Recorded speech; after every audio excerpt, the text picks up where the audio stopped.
Weezy in the spot, bringing stats like a kingpin. MMA knowledge, nieces, nephews all lean in. Breaking down fights, calling stat daddy supreme. On just a tip show, he's cooking up a dream. Uncle Weezy, he the man. Dropping fight facts, got it all on hand. He the stat attack grand. MMA guru, more than just a fan. Wanna know the numbers? Weezy got them cataloged. From the fighters reach down to how many times they dog. Just a tip living, breaking it down slick. Hit you with the knowledge, won't miss a single trick. Uncle Weezy, he the man. Dropping fight facts, got it all on hand. He the stat attack grand. MMA guru, more than just a fan. Balls deep predictions, he be making those calls. Getting in the details, opponents feeling small. From jabs to takedowns, got the whole fight ID. Uncle Weezy spitting truth, no lie, keep it G. Blow the horn, blow the horn. Stat Daddy Weezy not showing no scorn. Fight night kingdom, he wearing the crown. Break it down for the peeps, never looking like a clown.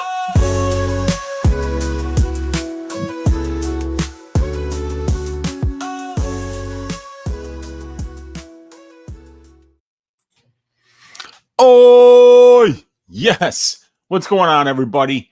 And it's just my Patreon people this week that are going to be checking out the show. Let me try to fix this camera. This is not the best angle. Let me see. That's a lot better. There we go. We've got UFC Vegas 96, and we had 3 new fights added late last night and today. So not ready to break those fights down, you guys. I'm not going to be able to break down the Kaan Ofli versus who's he fighting? Whoever the hell he's fighting. I'm not going to be able to break down Zygimantas Rymaska versus Fletcher because, I mean, I didn't even know they were going to add another tough fight besides the 2 final fights. And then Dennis Buzukja versus Francis Marshall, also not ready for that one. But we do have the stats for those fights. I'm going to add that in there. And if you go over here on the Patreon, I've got all the stats for Ofli versus Santos is there. I have the other one, which is Loder versus Valentin. We've got the individual stats for these as well. Oh, did that not? Oh, yeah. I've got to still do one little thing there. But other than that, we got Valentin. We've got Loder. We've got the Marshall Buzukja fight. We've got the Loder Valentin fight. We've got the Ofli versus Santos fight. And we've got the Rymaska versus Fletcher fight. So all those fights are ready to go. We've got the stats package ready to go. Check the Patreon. I just updated those links today, but there's definitely a lot of stuff going on, a lot of last-minute changes to this card. And unfortunately, with the amount of research that I do to break down these fights, there was just no time for me to now do tape on 6 new fighters and present all of that information for you guys, especially seeing as we don't even have lines on this stuff yet. And tomorrow, after we're done with all the content for Patreon and Dub Club today, tomorrow I'm going to be getting out the stats package for the Sean Brady versus Gilbert Burns card, which is going to be coming up about 2.5 weeks from today. So we're going to get that card stats done and then the card after that as well so that we can get a little bit ahead here. And then I'm going to be trying to work on some display information to make all the information that's currently in the fight write-ups. Like if I show you this here, for instance, this is Cannonier and this is the main event right here, Cannonier, Borralho, and all the notes that we have on it. But really, there are how many pages this week? Yeah, we got 70 pages so far, and I still haven't even finished writing up the Magny versus Morales fight. I haven't finished watching all the tape on that.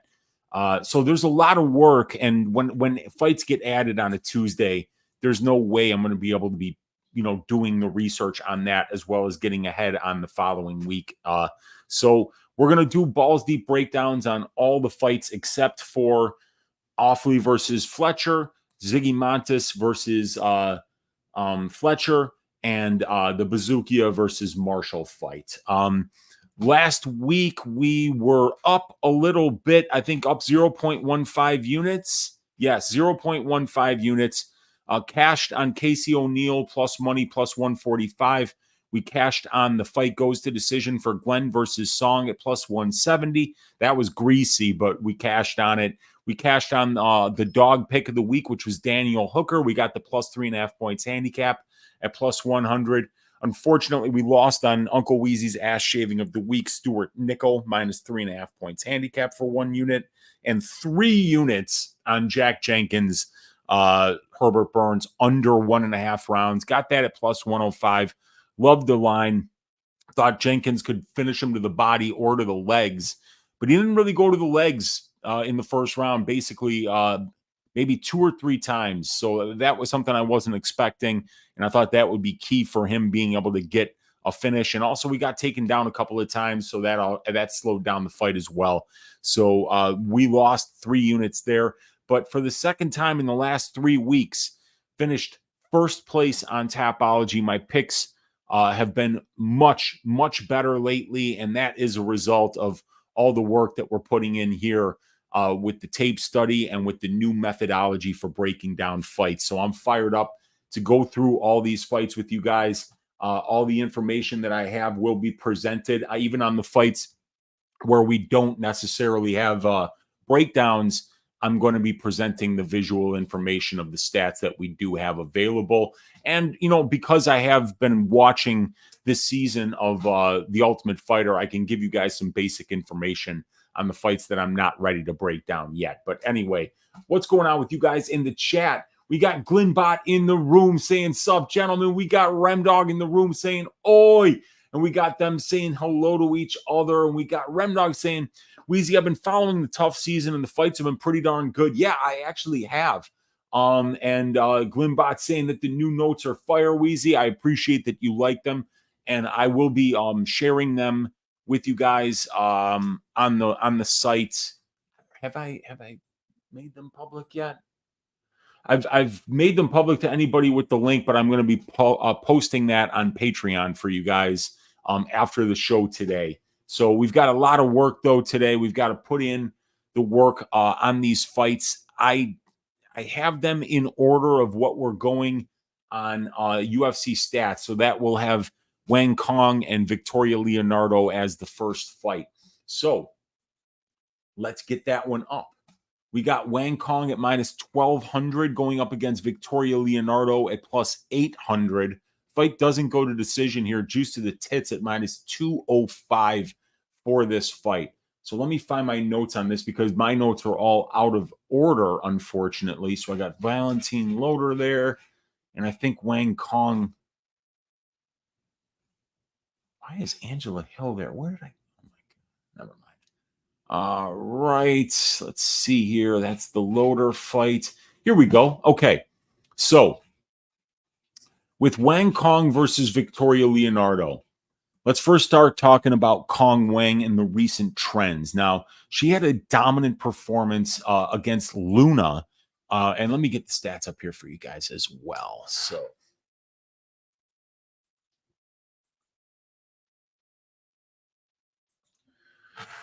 All right, there we go. So Cong had a dominant performance against Paula Luna here on the road to UFC, where she showed off her ground game and got a first round finish as a minus 650 favorite. So obviously that performance, combined with the fact that she owns a kickboxing win over Valentina Shevchenko way back in 2015, has her entering the UFC as a prospect that has a ton of hype behind her right now.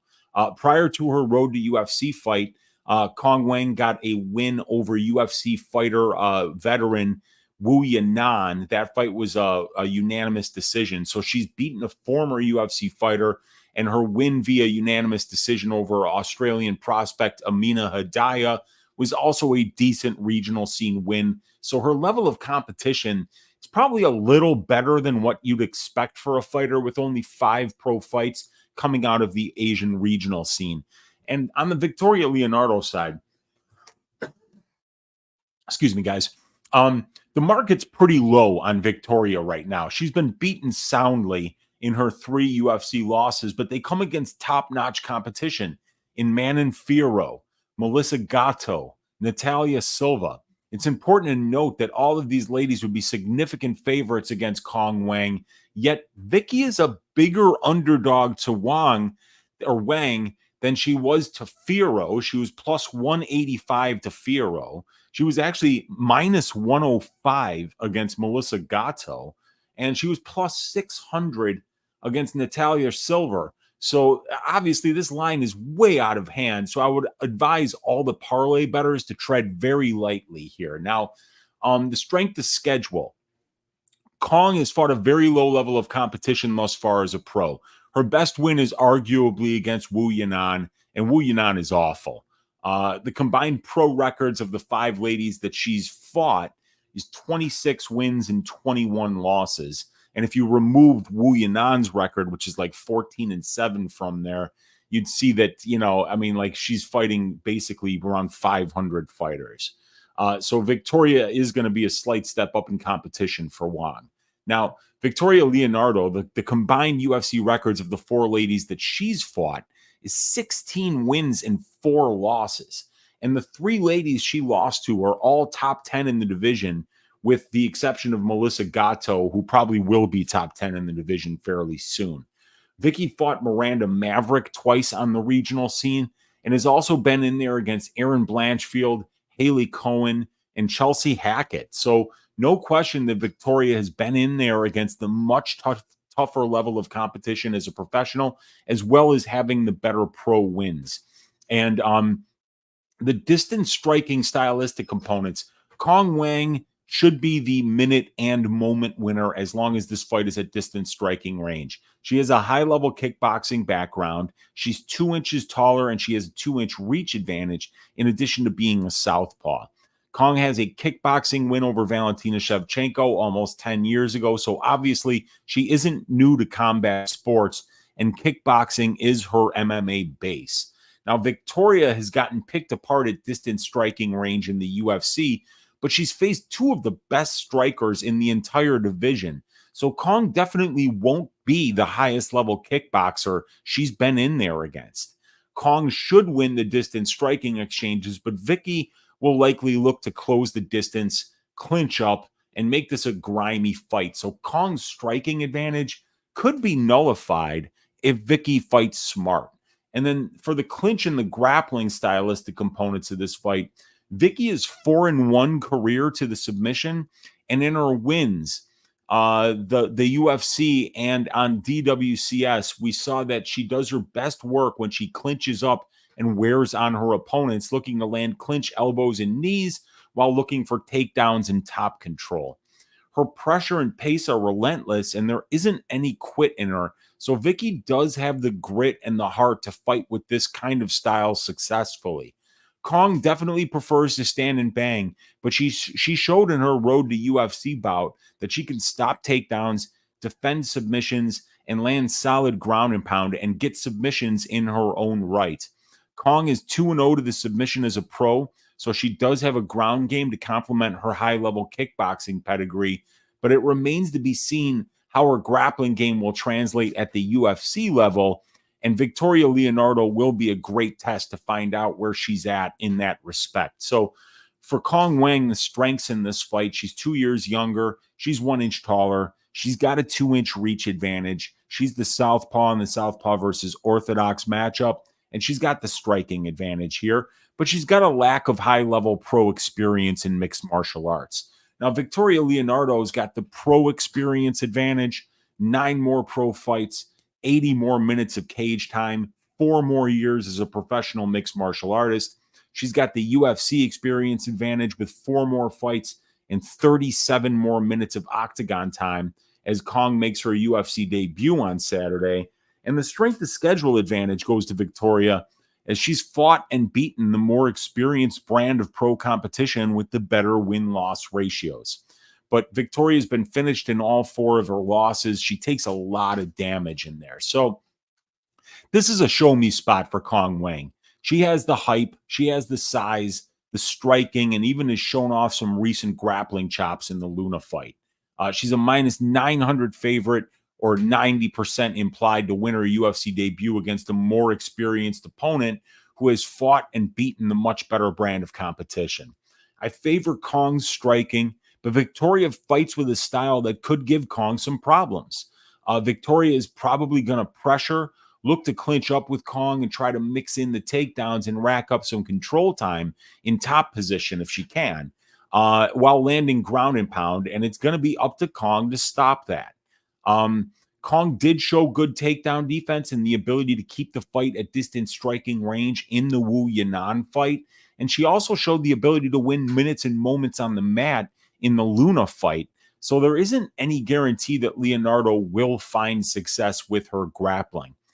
Cong is much cleaner at range. It's hard to picture Leonardo winning the minutes or moments while there, but if she can find some clinch control time, make this fight dirty, and make Cong grapple, it's possible Leonardo can look way better than her betting line suggests that she will. Laying this kind of juice on a UFC debutante fighting outside of Asia for the first time against a much more experienced and tested opponent is bananas. However, I'm not sure that anything but a plus 3.5 points handicap bet on Leonardo at a huge plus money number would be any more advisable. This feels like a 1-800-GAMBLER fight where there's no value on the favorite, while value bets on the underdog will just wind up dead in the water. Leonardo is tough, and Cong isn't really some murderous power puncher, so I'd say the over 1.5 rounds has some value here, and maybe the best way to play Cong would be to win in round 3 or by decision at around even money. But Cong Wang to win this fight by decision is going to be my pick for this week. Let's see. We got the Joker, Cong Wang by decision is what we're going with. Let's see what you guys are saying here. Wang is now 1 divided by 14 here in Ireland. Wow. So that's like probably plus or minus 1,300, I think. That's just crazy, dude. Victoria Leonardo equals the female Weston Wilson. Yeah, without the submission game. Poor Victoria Leonardo, says Rem Dog. One of my books has a 2.5 round total. Over minus 111, under minus 120. Thoughts? I kind of like the overs here. Victoria Leonardo is a very durable girl. She's been knocked out twice as a result of having her arm broken. And she got head kicked by Erin Blanchfield on the regional scene, and then she got knocked out badly by Natalia. So I think it was Natalia Silva who knocked her out. Let me just look real quick here. Yeah, it was a first round knockout, and then we had the Manfiro, I think, was punches as well. But Gato was a broken arm, and then I think she had another broken arm somewhere. It might have been the Firo fight, but I don't know if it was the Silva fight or the Firo fight. But either way, I think that Cong probably is going to want to maybe like take her time a little bit here, but potentially there could be an adrenaline dump. There could be nerves. You know, this is a situation where, you know, debutantes there's a big time probability of having a bad performance in your UFC debut. You can, like, the list of UFC fighters that are studs that just shit the bed in their UFC debut is a list that's a mile long. So you just don't lay minus 1,200 on a debutante with 5 professional fights where the best win is against Wu Yanan, who we found out is not affiliated with the Wu-Tang Clan. So if that's the case, look, I mean, it's not a great win. Victoria Leonardo still would be the best win on her resume. So minus 1,200 is crazy. Victoria Leonardo on Bet Online has a plus 3.5 points handicap at plus 400. I mean, if she can find some success in the clinch here, or get some takedowns and win a round, you know, and this fight does go to decision, that could potentially be, a bet that hits. But it's risky. It's very risky. And so is an over in this fight. But I do like the over 1.5 rounds. I think Cong by decision is a decent play this week. Let's see where we have it. Betting template. Oh, we didn't even have props for this one yet when that one came out. So Cong by decision is plus 205. The KO is minus 105. Fight goes plus 165. Yeah, so I mean, Victoria Leonardo by points plus 1,200. Victoria Leonardo plus 3.5 plus 400. Oh my God, is that tempting? A quarter unit to win 3 on Victoria Leonardo by points. God forbid Cong Wang gasses out after 1 round because of pressure, but she's been in combat sports for over 10 years, so I doubt that happens. She's been in plenty of high pressure situations before, and I think she gets the job done here. I just don't see her as being this crazy murderous power puncher, so I guess we'll find out. But Cong Wang by points plus 205 is the line probably that I like the best here. Yeah, you don't like the under 1.5 either. Yeah. Oh, wow. Victoria was re-signed for this fight. Okay, that's very interesting. Yeah, only Silva finished her in the first. Both other UFC stoppages were in round 2. Yeah. Yeah, so I don't like the under 1.5 either, man. I like the over 1.5 at minus 175. I think that hits. But, you know, like I say, Cong Wang has got a ton of hype on her. And Victoria Leonardo just, I mean, like, she's fought phenomenal level of competition. So we'll see what she's got for this fight. But it's probably one I'm going to try to stay away from, you guys. But let's move on to the next fight here, which is Zygimantas Rymaska. Plus 145 going up against Nathan Fletcher from England, minus 170. The under 1.5 rounds here is actually juiced at minus 130. So let me get this information up here for you guys. There we go. You can see that Ziggy's going to have a size advantage here. He's 3 inches taller than Nathan, and he's going to have a 3-inch reach advantage over Nathan. He's 1 year older than Nathan as well. So these guys are only a year apart. Ziggy's got 2 more fights as a professional, but it's Nathan who's got a few more minutes of cage time. Nathan's had a 5-round fight in Cage Warriors. If we look at these guys, we'll do it here on Sherdog. So this is Ziggy. He's fought in blade fights, in KOK 84. I don't know what KOK is. By 5 Bushido Lithuania.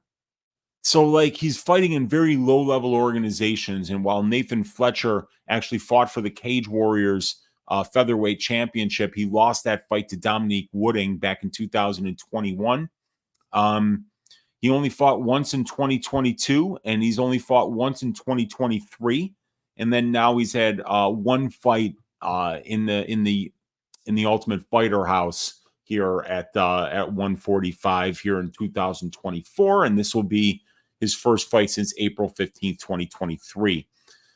So both of these guys, I mean, everybody that's on the Ultimate Fighter basically hadn't taken a fight since early 2023. So I think they knew they were going to be on the show for a long time, and just made sure that they would be able to make weight once they were there. So as far as Rymaska Fletcher is a guy who's winning a lot more fights by submission. Oh, yeah, sorry. I already had that up.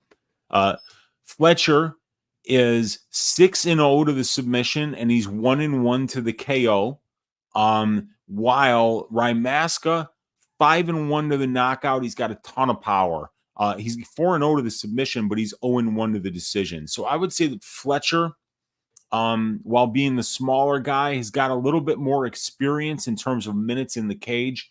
And he's also fought the better brand of competition, having fought in Cage Warriors rather than whatever these promotions that Ziggy was fighting in over in Lithuania. So, but this guy, Rymaska's got a ton of power on the feet. You could see that he's finished all 9 of his wins, while Fletcher has finished 7 of his 8 wins. So neither one of these guys really likes to go to decision. That's why they've juiced up this under 1.5 rounds to -130 here.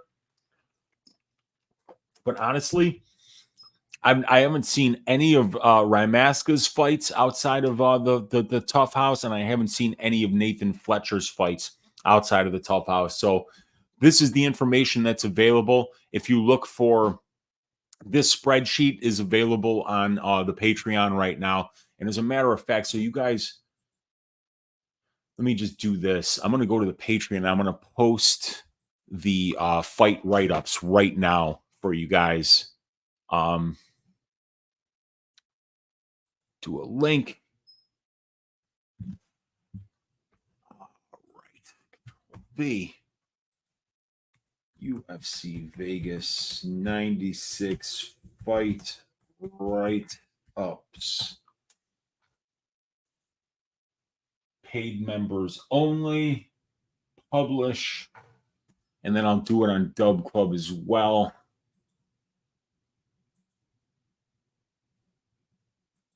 Account, home, publish, UFC Vegas 96 fight. Bam. All right. Preview, publish.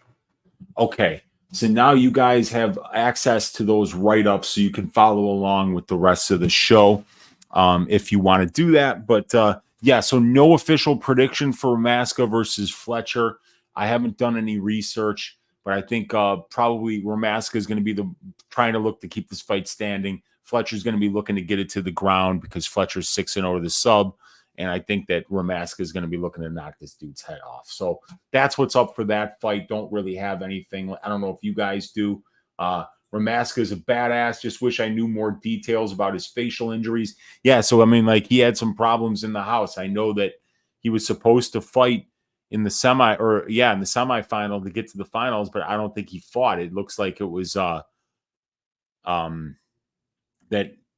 somebody had to step in for him, or there was an injury. I don't know. So yeah, I guess we'll find out about him on Saturday. But, you know, like I say, guys, you can't just add fights on your Uncle Weezy on a Wednesday and expect that I'm going to be able to do anything but get you the stats for it and provide, you know, that information for you guys. So, yeah, let's move on to the next fight.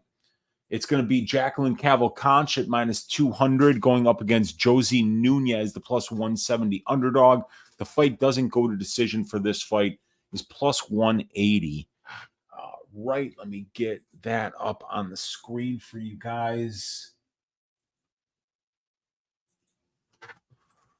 Okay, and then let me get to my notes here for this. So, the trends. Jacqueline Cavalcanti is currently on a 4-fight winning streak, with the last loss coming against Martina Jindrova by split decision back in March of 2022. Jackie paid off her price tag in the Zara Farron fight, banking that 30-27 unanimous decision victory, and she definitely had a sweat-free win as a -150 favorite over Melissa Croden as a -150 favorite. So I would say that the market has been happy with her recent performances and that they've been pricing her fairly accurately as of late. While Josie Nunes was on a 9-fight winning streak when she lost a 29-28 unanimous decision against Chelsea Chandler back in March as a -145 favorite. In the 2 fights before the Chandler fight, Josie got wins, but she didn't necessarily pay off her price tag. She was a -560 favorite versus Zara Farron, and that fight could have went either way. And she was a -240 favorite versus Ramona Pasquale, a fight she won fairly comfortably. But after letting down bettors who laid juice on her the last time around and failing to pay off her price tag in the Farron fight, I'd say that Josie's expectations have come back down to earth, and she will be more fairly priced this time around. So for strength of schedule, both of these ladies have fought bottom of the barrel UFC competition. They both fought Zara Farron, and I'd say Jackie had the better performance against Farron. She outlanded Zara 126-39 in significant strikes. Let me repeat that. Zerafarin, that giant who's like 5 inches taller than everybody and who's got this massive reach, got outlanded by Cavalcanti 126 to 39 insignificant strikes, while Zerafarin was actually able to outland Josie Nunes when they fought in significant strikes 117 to 102. So they both fought Farron for 15 minutes. And Farron landed 39 significant strikes on Cavalcanti, and she landed 117 significant strikes on Josie Nunes. So even though she was scored, so both of these ladies fought a solid level of regional scene competition before they got to the UFC. Nunes has 3 more fights at the UFC level and 5 more fights as a pro. So for that reason alone, I'd give her the slight strength of schedule advantage, but Jackie is not out of her depth by any means in this particular matchup. Now, when we talk about the distance striking stylistic components of this fight, I don't think this fight will be close at distance striking range. Cavalcanti is the far more technical striker. Her footwork and her defensive acumen are excellent, and she will have the necessary tools to deal with the forward pressure of Nunes. Josie's very predictable at range. She is going to press forward, throw her left hand over and over again, and that is about it. That being said, Josie has real power for this division. She knows that pressure is her path to finding the big shot, so she constantly walks forward, throwing lots of volume with hate in her heart. And if she lands, Jah help you. Josie will always be live to land a bomb due to how she fights, but I feel as if Jackie's defensive footwork and the technical precision will make Josie look really bad while this fight is at range. Jackie has serious power in her right hand, and her accuracy with all her strikes makes her a very difficult fighter to successfully pressure. As far as the clinch and the grappling, neither one of these ladies has had much success with their offensive wrestling at this level. Both prefer to stand and bang, and neither fighter has landed a takedown at the UFC level. Neither lady has won or lost a professional fight by submission. So I feel as if this fight will come down to who does the better work at distance striking range. Jacqueline Cavalcanti is 3.5 years younger than Joe Benavidez. She is 7 inches taller. She's going to have a 3-inch reach advantage, and she has the distance striking advantage in this fight. While she does have a lack of experience and her grappling game is a relative unknown. But for Josie Nunes, she's got the pro experience advantage, 5 more pro fights, 35 more minutes of cage time. She's got the UFC experience advantage with 3 more fights and 35 more minutes of octagon time. And Josie Nunes has serious power. She hits hard. She's got 3 UFC knockdowns in 4 fights, and she has 1 UFC win by way of knockout versus Bea Malecki. Josie has finished 7 of her 10 pro wins by way of knockout, and she's durable enough to take 2 or 3 to land that one big shot that could change the trajectory of the fight. But Josie Nunes is very undersized for the division. She's extremely predictable at distance striking range, a very one-dimensional fighter who's just really looking to land that big left hand. And if she doesn't land that big left hand, she's probably got almost no chance to win the fight. So I see this fight taking place at distance striking range, where Cavalcanti is the most comfortable and technical.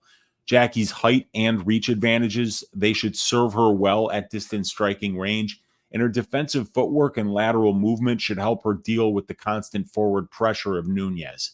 I don't see either fighter going to the grappling offensively, and both fighters are durable and have the conditioning to push a pace for the full 15 minutes. I see Jackie being more accurate, being extremely difficult to hit, and landing the more impactful and precise shots in this fight. I see her winning the minutes of this fight on her way to a unanimous decision victory by picking Nunes apart at range.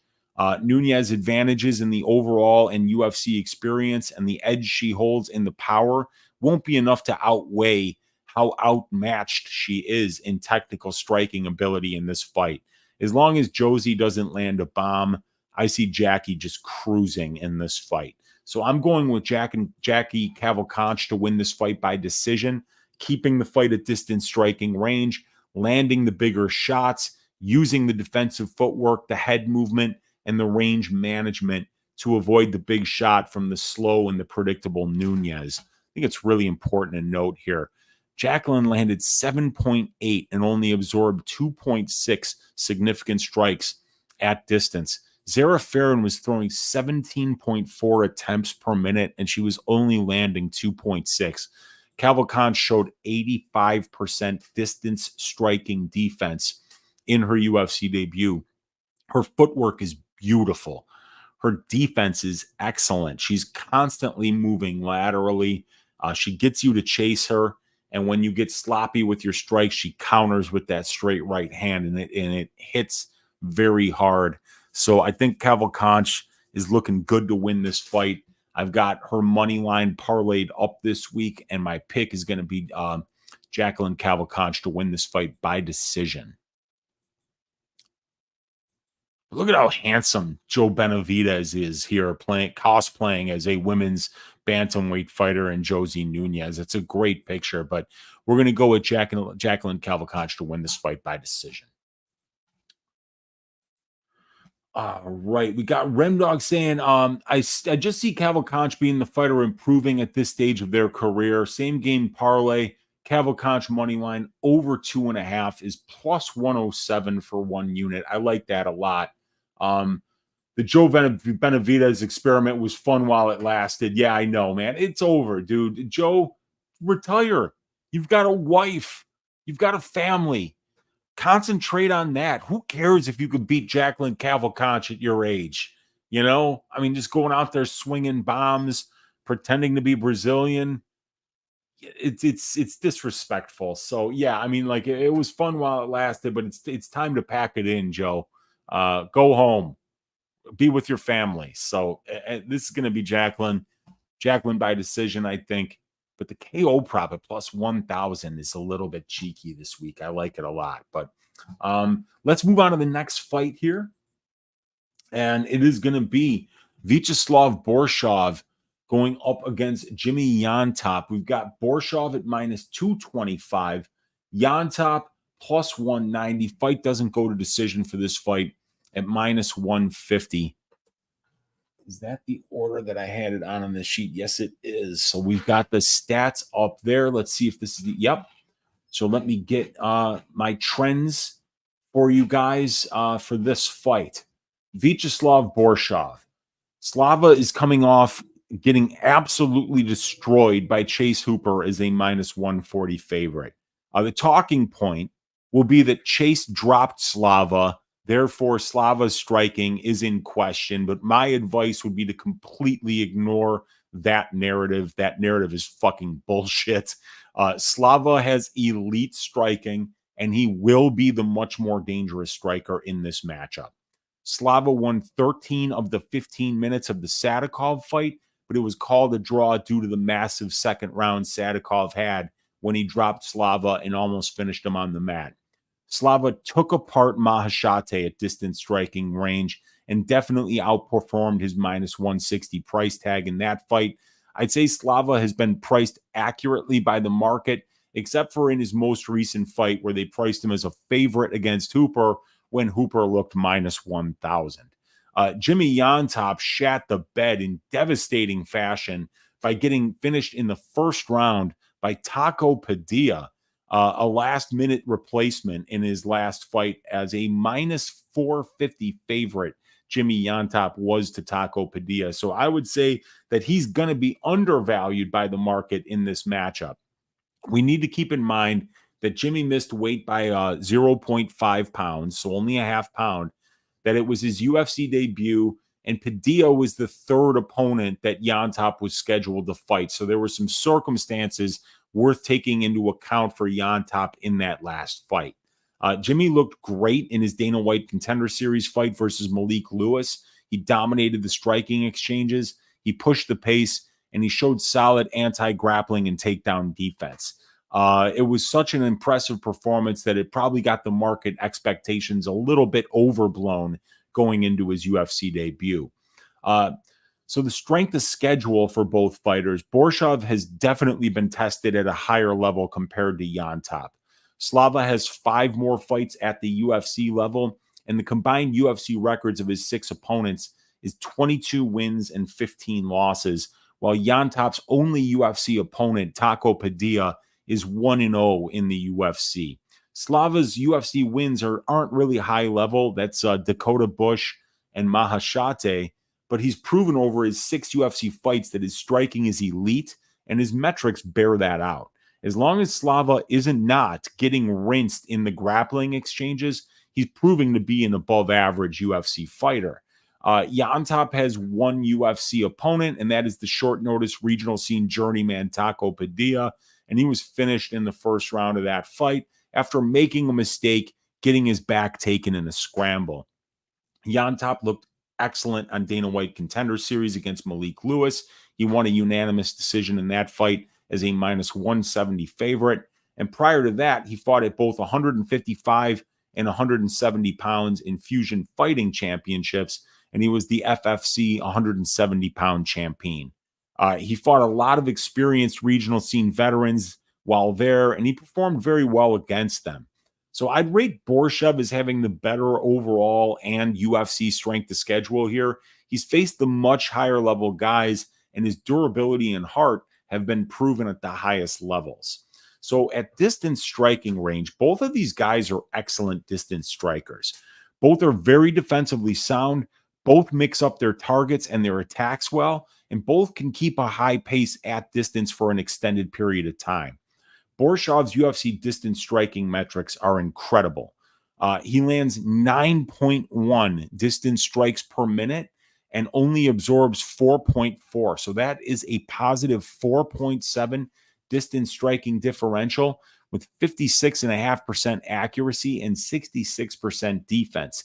He's landing a knockdown on 1.2% of the distance strikes that he lands, and he's finished both of his UFC wins by way of knockout, and 6 of his 7 pro wins come by way of knockout. So Llontop has also showed great distance striking metrics in the Padilla and Lewis fights. He's gritty, he's accurate, he's defensively responsible and diverse like Slava is. I believe this is a levels fight. Slava is easy to take down but difficult to hold down, and he's constantly working to improve his grappling at a gym that is known for having solid wrestlers.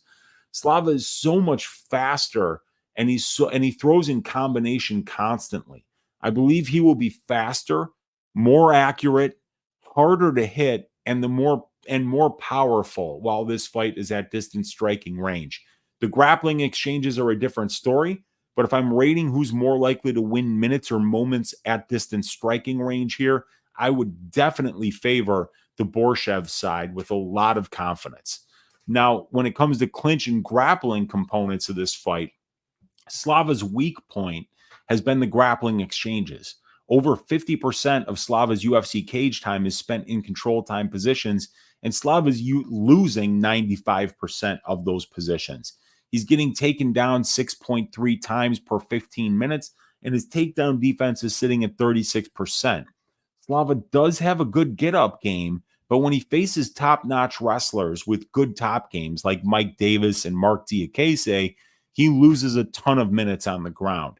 Llontop does mix in the wrestling in his regional scene footage, and that bodes well for him in this matchup. We saw him get several takedowns, rack up control time, and land very effective ground and pound in the Nilsson Oliveira fight. And if he replicates that game plan against Slava with any success, he will be live to win minutes with his grappling attack in this fight. Now, Slava Borshchev, he's got the UFC experience advantage with 5 more fights and 1 more hour of octagon time. I think he's got the durability advantage here. He's got a ton of heart. He refuses to quit when things aren't going his way, and he can recover and get back to winning minutes even after he's been hurt badly, as we saw in the Nazim Sadikov fight when he came back and easily won the 3rd round of that fight. Slava is going to be the better striker in this fight. He's a high-level kickboxer with the ability to dominate the minutes and moments at range. He always throws in combination. He blasts kicks to the legs, and he digs punches to the body. He lands heavy to all targets, and his defense and his ability to slip and rip in the pocket are very high level. And the strength to schedule advantage, that absolutely goes to Slava, as he's fought and beaten the higher level competition as a pro. The weaknesses for Slava are the grappling. I mean, he's lost a ton of minutes in the grappling exchanges in his previous UFC fights and regional scene fights. Now, Jimmy Llontop, he's going to be 7.5 years younger than Slava. He's 1 inch taller. He's got a 4-inch reach advantage, and he's got the overall experience advantage. He's actually got 5 more professional fights and 65 more minutes of cage time in 2 more years as a mixed martial artist. So, Jimmy's 7.5 years younger and the more experienced fighter overall. But it's Slava who has the UFC experience advantage and the strength to schedule advantage, and I think the striking advantage in this fight. So the weaknesses for Jimmy Llontop, he's coming off a tough loss in his UFC debut as a big favorite. Not sure if he's ready for this level yet, and he missed weight in his last fight. So this fight should be an all-action banger that has a great chance to be fight of the night. Both guys are down to exchange bombs in the pocket. Both guys are durable. Both guys have great output, heart, and conditioning, and both guys hit hard. On the Borshchev side, you get the guy with more UFC experience and the better strength to schedule. Slava should win the minutes and the moments at distance striking range, and I see him being able to keep the grappling exchanges of this fight pretty close. Jimmy Llontop is coming off a rough UFC debut, but he's 7.5 years younger and more experienced as a professional.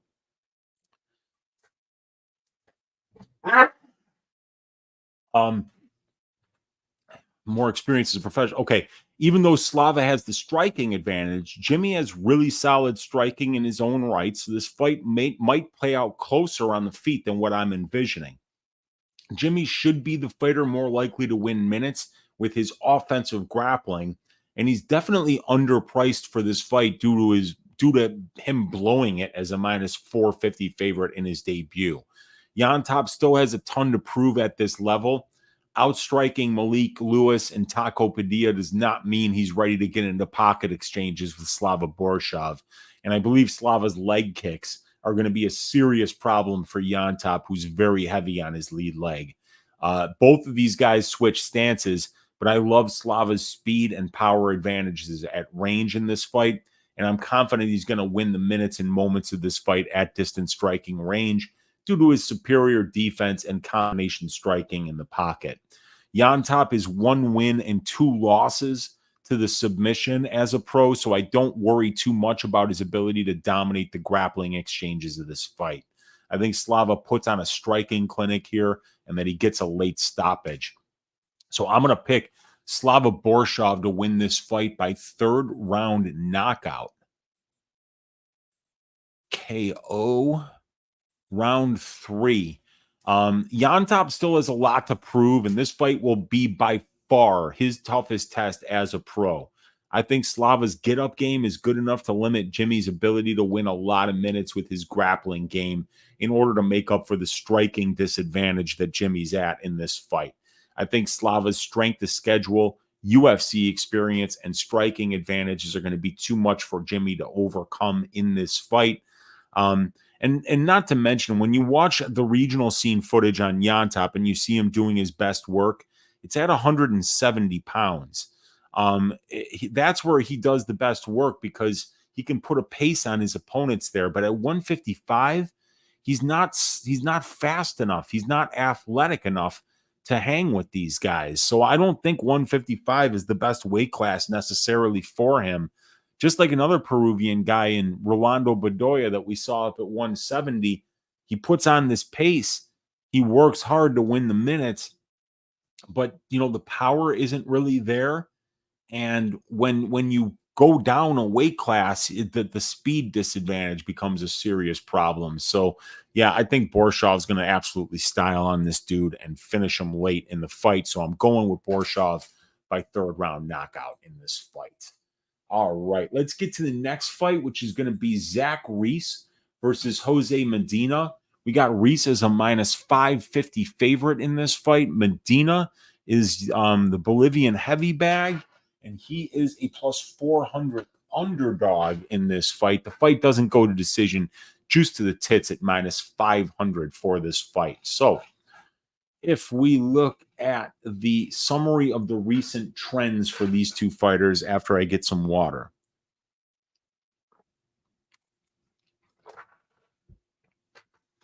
Zach Reese. The market hasn't quite gotten Zach right yet. He came into his Dana White Contender Series fight with a 5-0 pro record and less than 10 minutes of cage time. So the market wasn't really sure what to do with him. He definitely paid off his minus 160 price tag on Dana White's Contender Series, but he was then priced as a minus 225 favorite in his UFC debut against Cody Brundage, and he was slam knocked out in the first round of that fight. So after that letdown, Reese was a small underdog against Julian Marquez, and I bet on Marquez there, and that fight was over in 10 seconds, and Reese looked minus 1,000 there. There's still only 11 minutes of pro cage time and just over 2 minutes of fight time in the UFC for Reese. So there's still a lot of unanswered questions about him. Excuse me. Medina, this is going to be Jose's first fight at middleweight since 2019, and his only 2 pro losses come at middleweight. Medina got smoked on Dana White's Contender Series versus Gagiazulov, and he was awarded a UFC contract for being tough and having no quit in him, but obviously the talent level is lacking, as is the skill set. Medina's a huge underdog in this spot because he has no good wins as a pro, and his skill set to fight at the UFC level is severely lacking. The line is probably accurate here. When it comes to the strength of schedule, it's definitely Reese who's fought the better strength of schedule because he has 2 UFC fights and 1 Dana White's Contender Series fight, while Medina was fighting on the lowest level of the South American regional scene and only has had 1 fight against somebody who wasn't a complete bum, and he got his ass shaved in that fight. Medina has a lot more experience as a pro compared to Reese, but I'd still argue that Reese has been in there against the better level of competition overall. The distance striking, Medina's distance striking looked awful on Dana White's Contender Series. He's way too small for the division, and he didn't have the necessary athletic ability to close distance and land his punches. Medina's a pressure fighter. He has a good chin. He can eat 1, 2, or 3 shots to land 1, and he won't fuck off for the entire fight. So you better not get tired against this dude because he won't stop coming forward and fighting until he hears the bell. Reese has the necessary height and reach to use his long-range attacks to keep Medina on the outside. He throws his attacks with hate in his heart, and he does seem to have legit power in the limited footage that's available of him. I feel as if Reese will be the much more dangerous fighter at distance striking range in this fight. However, since we've never seen Reese go past the first round as a pro, it's hard to know what his striking might look like if the fight does get extended. When it comes to the clinch and the grappling stylistic components here, on Jose Medina's regional scene footage, we see Medina looking for takedowns quite a bit. He likes to get into top control and land ground and pound, and he's finished a couple of fights that way. Medina was out-grappled on Dana White's Contender Series by Gagiazulov, but that isn't surprising against a Dagestani wrestler. Reese has a very aggressive Brazilian Jiu-Jitsu game, and when he goes to the ground, he's always looking to lock up submissions. I've never really seen Reese go for takedowns, but in this fight, I think it would be smart to. Reese is so much bigger and stronger than Medina, and his Brazilian Jiu-Jitsu game is extremely dangerous and opportunistic. Now, Zach Reese is much bigger than the Bolivian heavy bag here. At 3 years younger, 4 inches taller, and he's got a 3-inch reach advantage. He switches stances on the feet. He's got the UFC experience advantage with 2 more fights and 2 more minutes of octagon time. He's got the power advantage, and he's got the submission grappling advantage. But he's only got 11 minutes of professional cage time to Zach Reese. So what he looks like after round 1 is completely unknown. Now, Jose Medina's got the pro experience advantage. He's got 6 more fights and 100 more minutes of professional cage time, and he's got that dog in him. But he's not skilled, he's not athletic, and he's pretty bad at MMA, if we're being honest with each other here. So Jose Medina is basically like the Bolivian Homer Simpson. he can take a beating and keep on fighting. He's tough, scrappy, and he won't quit staying in your face or trying to force a fight. The problem is he's undersized and he's unskilled at MMA. He's not athletic. He's slow. And other than being scrappy, he doesn't really bring a lot to the table other than persistence. Uh, Reese is massive for the division. He's got crazy power and a very opportunistic submission game. He starched the shit out of everyone in the first round, and his only loss, he was knocked out via slam KO in less than a minute. We have no idea what Reese looks like if fights get out of the first round, but we might find out on Saturday if Medina continues to show toughness and last the first round without getting finished. I think there's a pretty good chance Reese pays off his price tag and shaves the ass of Jose Medina, who frankly doesn't have the skills to fight at this level. But if this fight does get out of the first round, we will finally find out if Zach Reese has 3-round cardio or not. This is an easy stay away for me. All the finish equity is on the Reese side, especially early, but the props are juiced to the tits. I'm going to go with Zach Reese to win by first round submission here. I think he continues to roll and get early finishes as long as they keep putting subpar opponents in front of him. So I think Reese round 1 hits, and I think the under 1.5 rounds hits. And yeah, I'm going to be betting, I'm going to be picking Zach Reese to win this one by first round submission. There we go. Okay, let's see what you guys are saying in the chat here. Jose coming down from 205 to 185. Yeah, and dude, and his only 2 losses as a professional come at 185, and I can't find any other fights at 185. So I think this guy Medina is 11-0 at 205 and 0-2 at 185. So I don't really think that this guy coming down is going to be an advantage at all. The under 1.5, it was minus 150. Now it's minus 163. Yeah, I mean, that makes sense to me. Reese sub round 2 might be cheeky. Yeah, if he does last through round 1.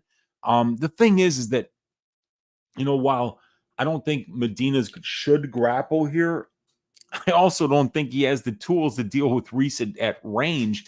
So, like, if he's getting popped at range, he might shoot in on a silly takedown, and then it's just going to be Gilly City, and it's going to be so over. So, I mean, whatever round Reese gets the opportunity to get this fight to the ground, because I don't think he's going to wrestle offensively. But I think he will get the submission here. Yeah, dude, and after getting burned on the under 1.5 in the Nolan and the Jenkins fights last week, I'm too snake bit to try again just yet.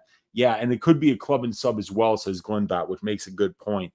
Yeah, and that's the thing. Like, I mean, these unders are getting ridiculous with, like how some of these guys, like how do you not finish Herbert fucking Burns in less than 7.5 minutes? This guy's got about 3 minutes of cardio and he's got no heart, but that one went over. The Jimmy Flick fight went over.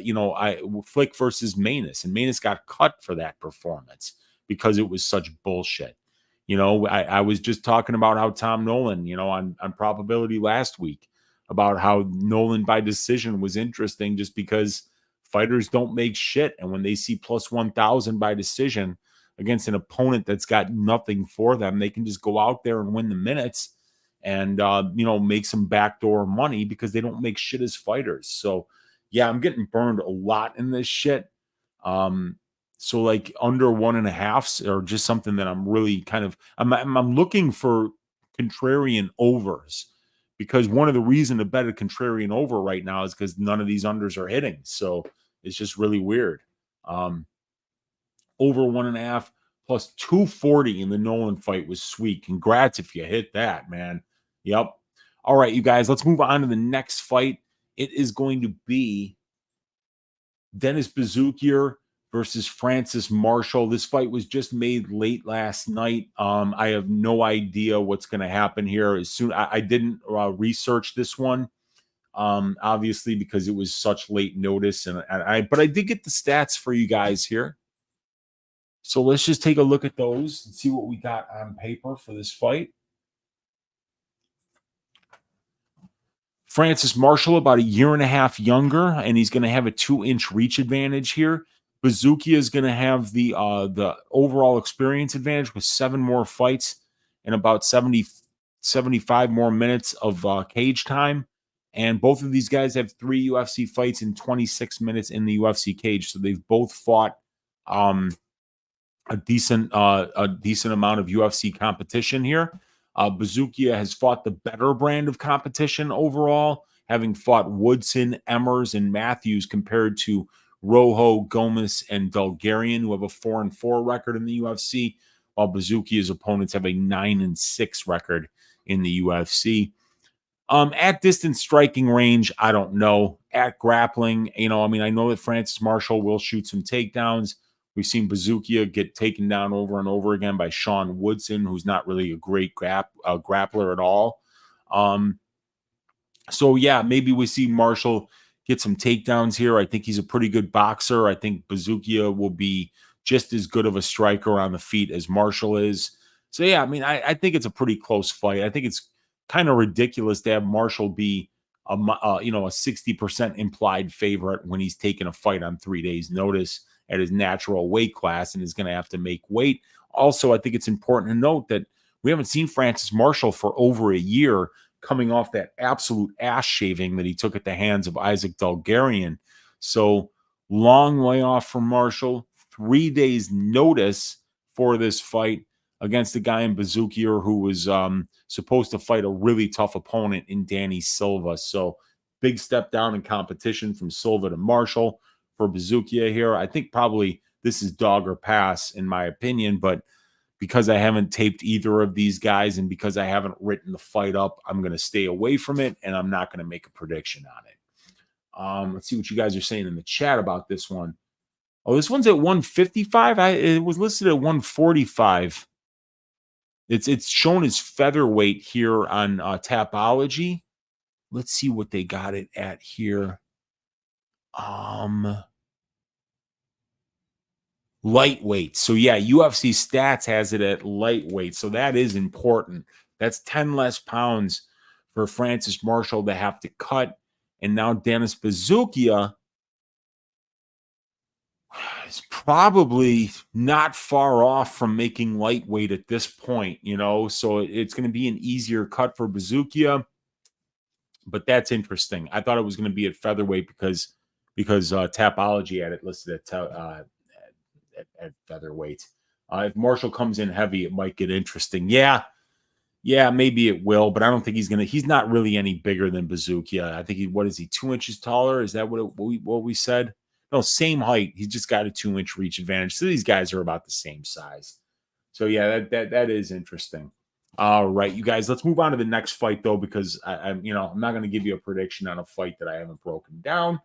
This one I have broken down, and I think it's very interesting. We got Edmen Shahbazyan at -280 going up against Gerald Meerschaert +240. Fight doesn't go to decision. Juice to the tits here at -500 for this fight.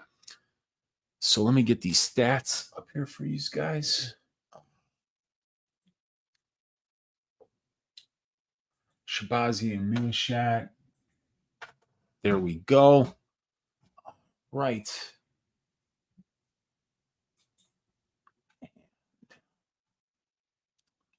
There it is.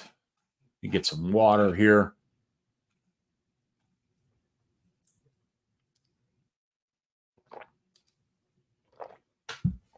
And let's talk about the recent trends for this fight. First, Edmen Shahbazyan. He's lost 4 of his last 6 fights in the UFC, but he has won 2 of his last 3. He's coming off a first-round ground and pound KO win over AJ Dobson as a -205 favorite, where he took full advantage of an opportunity to finish the fight after clipping him behind the ear with a hook.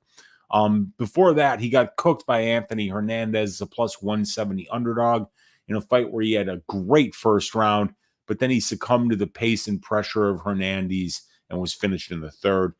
Before that, he had an okay performance against Dalcha Lungiambula. He got a second round finish as a -300 favorite in that fight. And prior to that, Edmen was on a 3-fight losing streak against top-notch competition. So Edmen is covering his price tag when he's a favorite and getting his ass shaved when he's an underdog. The market is at a pretty good read on his recent fights and matchups. Now, Meerschaert is a guy that the market has underestimated at times. He tends to come through when he's a good-sized favorite, like he was against Barberena, Stoltzfus, Spicely. But he's come through so many times as an underdog. Cashed at plus 240 versus Bruno Silva, at plus 440 against Mahmoud Muradov. He cashed at plus 110 against Darren Wynn. Plus 110 against Bartosz Fabinski. He cashed at plus 145 against Trevin Giles. GM3 has a knack for finding moments in fights, just like Edmen does. It's just that GM3 usually finds them on the mat, while Edmen usually finds them on the feet. I feel as if the market always gives us some value on GM3's underrated moment-winning skill set and overestimates the power and potential of Shahbazyan. And I don't think that this fight is any different, as I once again see some value on the Meerschaert side here. Now, when it comes to strength of schedule, these guys have nearly identical strength of schedule ratings according to my metric. Both guys have a 1.3 overall ratio. Win-loss ratio for their UFC opponents, and their UFC wins stack up pretty evenly according to my metric. The only shared opponent is Jack Hermanson, and both guys lost to him, but GM3 got destroyed by him, while Edmen lost a unanimous decision. Obviously, Gerald has more UFC experience, but I'd say these guys have been tested at a similar level, and their UFC wins stack up fairly evenly when you look at them side by side. So I'd say that these guys are pretty well matched. At distance striking range, Edmen is going to be the more dangerous striker while this fight is at distance. Both of these guys have very similar UFC distance striking metrics. They land and absorb around the same amount of strikes per minute at distance, but it's Edmen who's flashing more power and durability. Edmen's knockdown ratio is 4 to nothing, while GM3's is 3-4. Edmen has finished 4 of his 6 UFC wins by way of knockout, while GM3 has only finished 1 of his 11 UFC wins by way of knockout. Edmen is 10 years younger than Gerald, so it's safe to assume he will be the faster striker as well in this matchup. I think it's important to mention that until Edmen lands a big shot, I think the distance striking exchanges are going to be close. Edmen isn't some striking savant or a master of winning minutes at range. He barely won the minutes at range against Dobson and Lungiambula, so he won't be separating himself from Gerald Meerschaert there until he does find that big shot. But when it comes to the clinch and the grappling, GM3 is 10-1 to the submission in the UFC. Edmen is clearly most comfortable and dangerous when he's at distance striking range, so I would say that GM3 is the better minute and moment winner in the grappling exchanges of this fight. These guys have similar grappling metrics on paper, but GM3's opportunistic submission game is always something that his opponents need to watch out for. Gerald has 28 career wins by submission, and he's a master of taking backs and wrapping up the rear naked choke or the guillotine choke. If Gerald fights smart and makes Edmen wrestle early and often, he could really wear on Edmen and make him uncomfortable and drain his gas tank early in this fight. Edmen does not like being grappled, and GM3 is at his most dangerous when he does exactly that. So I would say there's definitely a path to victory for GM3 if he chooses to make this fight a grind.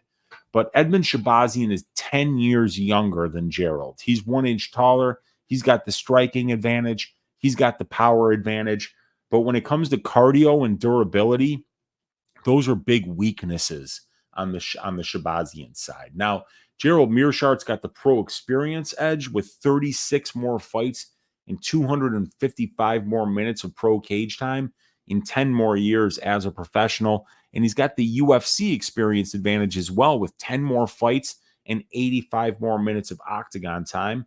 And he's the better submission grappler in this matchup. But Meerschaert is 1-4 to the knockout in the UFC.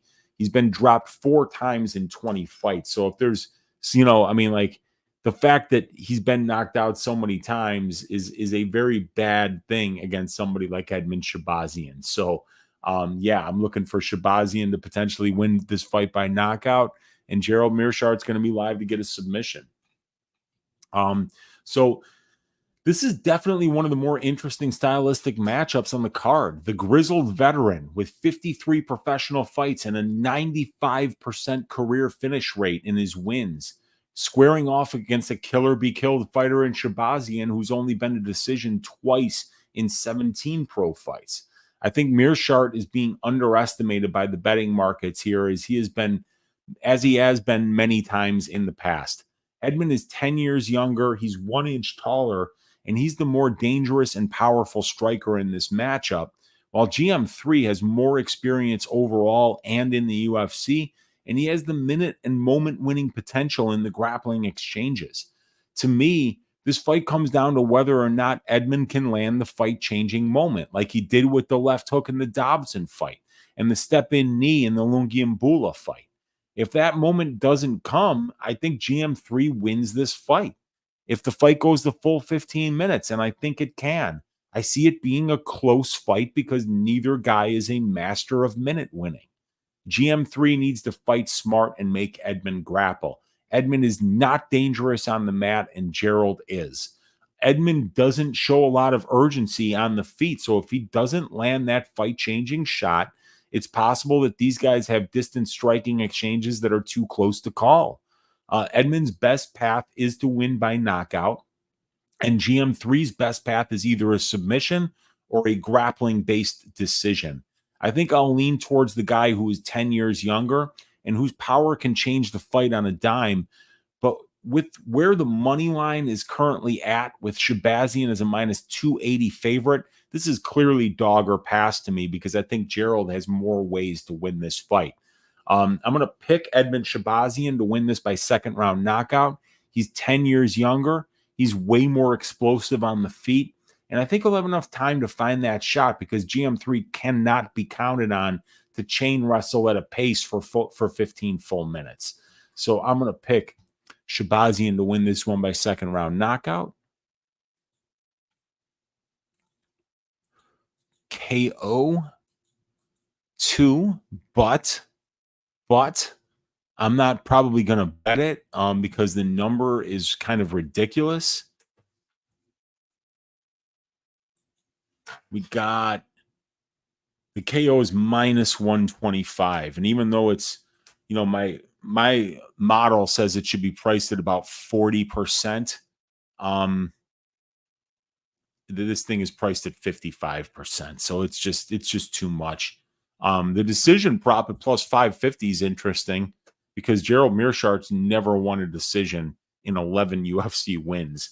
So, and he's only got 2 wins by decision in 34 professional wins. So I think that, if this fight goes to decision, Shahbazyan by decision at plus 550 or even something even better than that could be interesting, as well as I think just stylistically, even though we haven't seen it happen much in the past, if Shahbazyan doesn't land a shot that knocks out Meerschaert, I don't think he's going to fucking win this fight. I think he might get outworked in the clinch. I think he can get outworked on the mat.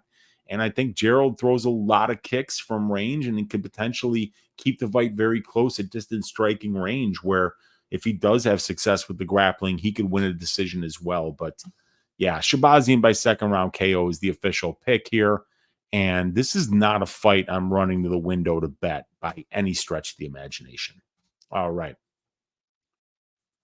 See what you guys are saying here. The fact that the over under 1.5 is a pick 'em in this fight for Edmen GM3 is interesting to me. Wonder how that factors into the fight. Yeah, I think what it tells you is that Gerald Meerschaert's going to be live the longer this fight goes. I'll expand when we get into props later for sure. How are GM3 striking defensive metrics at range? At range, you see 59% defense for Shahbazyan and 60% defense for Meerschaert. So Meerschaert's been dropped 4 times, but that's in 20 UFC fights. He's getting dropped on less than 1/10 or on 1% of the UFC strikes that he absorbs. He's been knocked out by Hamzat. He's been knocked out by a few guys, been knocked out 4 different times at the UFC level. But, you know, Shahbazyan's best win by knockouts, you know, I mean, are against who? Dalcha Lungiambula, AJ Dobson. You know, I mean, it's the Brad Tavares knockout that's obviously the most impressive. But outside of the Tavares knockout, there's not much there.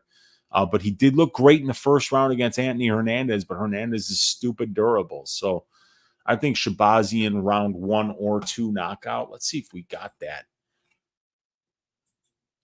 What's Shahbazyan KO1 and KO2?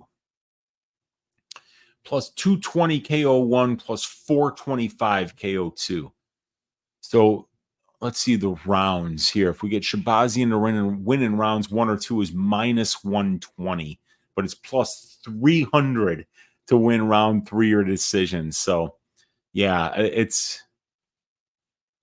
these are kind of rough numbers. I don't really like a lot of this. What's Meerschaert by sub? Plus 500. I think that's always worth a go.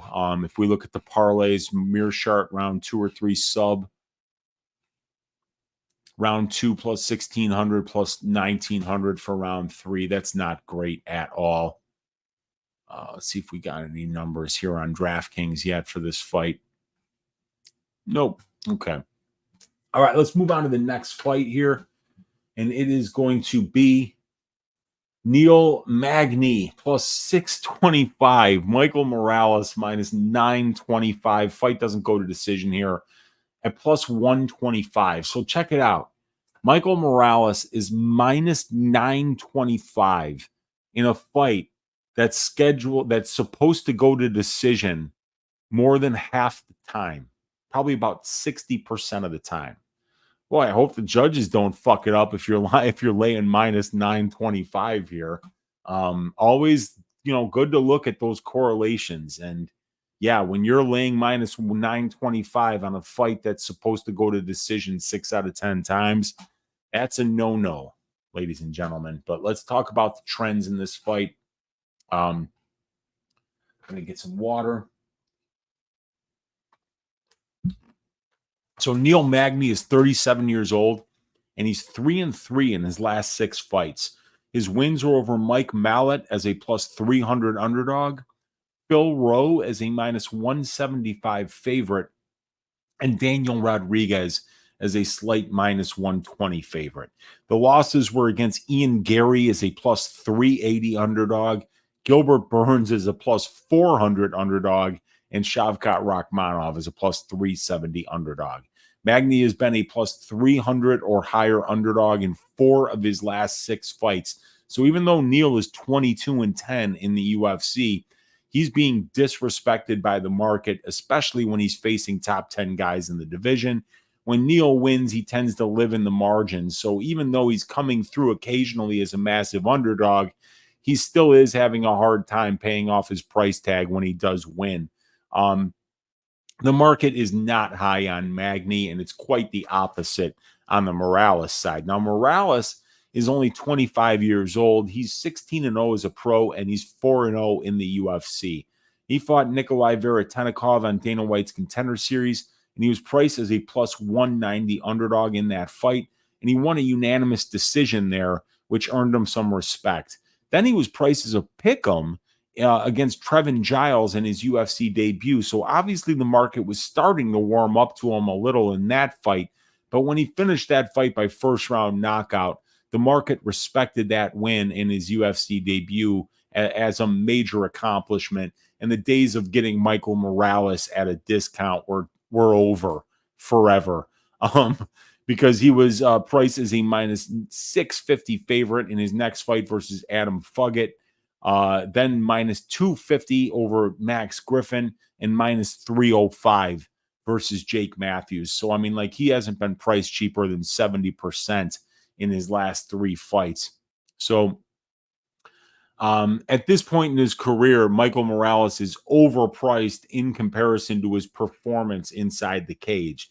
That trend continues this week as Morales is currently a minus 925 favorite over Neil Magny, the 32-fight UFC veteran. So if we look at the strength of schedule here, the combined UFC records of Neil Magny's opponents is 248 and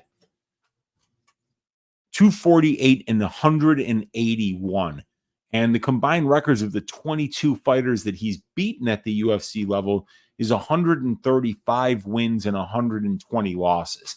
Neil has fought top-level competition 3 to 5 times a year for the last 11 years, and he's showing no signs of slowing down that pace. Neil has obviously been in there with a much higher level of competition overall, sharing the octagon with names like Ian Gary, Shavkat Rakhmonov, Gilbert Burns, Jeff Neal, Damian Maia, Michael Chiesa, Rafael Dos Anjos, just to name a few. But Morales hasn't had many easy fights at this level. Outside of the Adam Fugit fight, he's fought experienced veterans like Trevin Giles, Jake Matthews, and Max Griffin. So Morales has not been crushing cans, and he's being brought along at a reasonable pace for a prospect who's only 25 years old. This is the right test at the right time for Michael Morales. Let's see if he can pass the Neil Magny test, a test that has been failed by 22 different UFC fighters. So at distance, you can see some really nice numbers here against some good strikers for Michael Morales. 5.9 distance strikes landed per minute, only 4.1 absorbed. He's a lot more active than his opponents. He shows above average accuracy, but not the best defense, but he's got a 3-0 knockdown ratio. Now, Neil Magny has a positive 0.5 distance striking differential. He stays a lot more busy than his opponents. Below average 36% accuracy and below average 56% defense. So Neil Magny's only landed 2 knockdowns in the UFC, but he's absorbed 8. And he's been knocked out twice at the UFC level. So while this is at distance, I see Magny potentially being able to win some minutes, but it's going to be Morales who's probably going to be landing the much heavier shots. And then when it comes to the grappling exchanges, Neil Magny loses about 60% of the control time positions in his fights, yet he attempts 1.5 more takedowns per 15 minutes than his opponents do. So he's got 55% takedown defense, and he's allowing 31.5% control time to his opponents. So Magny is a guy that doesn't have the best minute-winning capabilities at range. If we look at clinch and ground strikes, he's landed 263 significant clinch strikes while only absorbing 93. And on the ground, he's also landing 332 and absorbing 170. So if Neil Magny is able to get into control time situations, he's got a nice clinch and ground striking differential where he does good work in the clinch. He does good work on the mat. So, and he spends more than half of his time in those positions. So it'll be interesting to see how much Neil Magny looks to clinch up here against Morales, how much he potentially tries to take down Morales, who's showing 90% takedown defense so far at the UFC level on 7 takedown attempts against per 15 minutes. So it's not like he's showing 90%, on a very small amount of takedown attempts against. He's definitely getting tested in that regard. So I think it'll be close. Morales is a very good wrestler. And Magny is somebody who's getting his takedowns at a 41% clip, which is very good. And he's very active on the mat, landing significant strikes in the clinch and on the ground. So I think that fight, that's a way that Neil Magny can kind of drag this fight out and potentially win some minutes, is in the clinch and on the mat. So with Morales, he's got good judo, so I think he might be able to really kind of control Magny in those clinch situations potentially. But, I think that Morales is just being overvalued by the market. I know he's a hyped prospect, but we just saw a hyped prospect in Mike Mallet shit the bed at plus 300 against Magny here. And Morales is not this guy that's winning 30-27 decisions. The Matthews fight was very close. The Max Griffin fight was very close. And the Giles fight was close up until he landed that big right hand. So I think that this is dog or pass on the money line. And I think that Neil Magny's plus 3.5 points handicap is a nice little number here. But Neil Magny's going to be 3 inches taller. He's got a 1-inch reach advantage. He's got the pro and the UFC experience advantages and the strength to schedule advantage. But the problem is he's 12 years older than Michael Morales. So it's hard. You know, I mean, like those guys need to be big underdogs because they're at 2 different points in their careers. Morales is 12 years younger. He's got the finishing ability. He's got the power. So the market seems very convinced that Michael can pass the Neil Magny test. Minus 925 on the money line as we speak. And the fact that he's 12 years younger than Neil, as well as being 16-0 as a professional against a guy with very little finishing equity, does lead to blown out lines like this one. Morales is a good prospect. He's only 25 years old. He's had massive size and length for the division. He's powerful and efficient at distance striking range, and the ability to wrestle and dictate where the fight takes place is there. The market has been overpricing his money line, and this week is a perfect example of that. Magny is taller, longer, more experienced overall, and in the UFC, he's got elite conditioning, the strength to schedule advantage, and he's very adept at winning minutes. To price him at plus 625 on the money line is very disrespectful, especially against a guy who was barely winning minutes against Jake Matthews and Max Griffin. So I'm going to pick Michael Morales to win this fight by decision. There we go. And the next fight that we're going to talk about is Kaan Ofli at plus 135 versus Mairon Santos at minus 155. I've got an under 1.5 rounds here at plus 165 as the bookies are thinking that this one is going to see the scorecards. I don't have any notes on this fight. I saw Ofli fight in the house. I saw Santos fight in the house. They're both good guys. They're both have got a pretty good amount of experience on the regional scene. Let me get the numbers up here for you guys. Kaan is 7 years younger, or I'm sorry, Mairon is 7 years younger, 3 inches taller, and he's going to have an 8-inch reach advantage. So massive measurables advantages here on the Santos side. Both of these guys have 14 professional fights. So a good amount of experience for both of these guys. Kaan fighting on the Australian regional scene, Mairon Santos fighting in LFA. So I would say that Mairon Santos has the strength to schedule advantage. As far as how this fight's going to play out on the feet, you see Kaan Ofli 5-0 to the submission, but only 2-0 to the KO, and he's 4-2 to the decision, while Mairon Santos depends on that knockout at 7-1, and he's 6-0 to the decision. So Mairon Santos can win minutes, he can knock you out, but he's never been submitted and he's never won a fight by submission. So it looks like Santos, you know, has got maybe a little bit better minute winning skills. He's definitely got the size and the length, so that probably means he should be the better striker, or at least be more equipped to be able to win minutes at range in this fight. And since he's never been submitted against a guy like Kaan, who has almost half of his wins that way, I'd probably lean with Mairon Santos here. But like I said, haven't taped either one of these guys in detail yet. Haven't taken any notes on the fight, nor probably will I, seeing as it's already Wednesday and I want to get on to getting ahead on the stats for you guys. So no official pick here, but the information is available on this addendum spreadsheet that I made available on the Patreon today. All right, let's move on to the next fight. It's going to be Ryan Loder versus Rob Valentin. Loder plus 150 underdog, Robzilla minus 175. The fight doesn't go to decision here at minus 180. Let me real quickly do a quick little cut and paste job here. All right.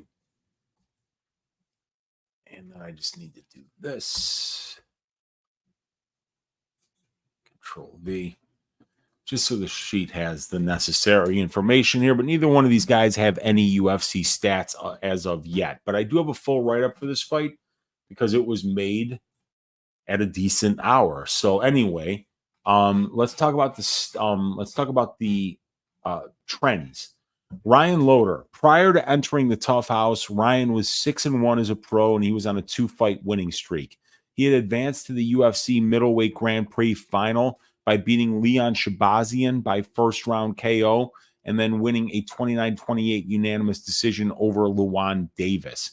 So it was not the UFC middleweight Grand Prix. It was the I forget what the name of that dumbass promotion is that fucking already disbanded. Either way, it doesn't matter. He was in a middleweight Grand Prix, won the first 2 fights, and then the company went out of business and they never had the final. So, and he beat Leon Shahbazyan and then a unanimous decision over Luan Davis. Ryan's only pro loss came against Troy Green in Uriah Faber's A1 combat. That was a split decision in a close fight. So he's still considered to be a solid prospect with a high-level wrestling background. Ryan's win over Tom Theocaris was very impressive in the Tough House, and he had a solid unanimous decision win over Omran Shaban in the semifinals. So I'd say the market has a pretty good idea what this kid is about and what his talents are. Rob Valentin showed some swag in the Tough House. He had a highlight reel knockout win over Yanis Bakar in the quarterfinal, and then a beautiful finish showing lovely judo against Paddy McCory in the semifinal. Prior to entering the Tough House, Robert was 10-3 as a professional, and he was on a 3-fight winning streak. Robert has fought the much better brand of competition as a professional, and he has a lot more experience as well. So I'd say he's the rightful favorite in this fight. The summary of both fighters' UFC and overall strength of schedule, it's Rob who has 7 more fights at this as a professional. Oh, there we go. Okay.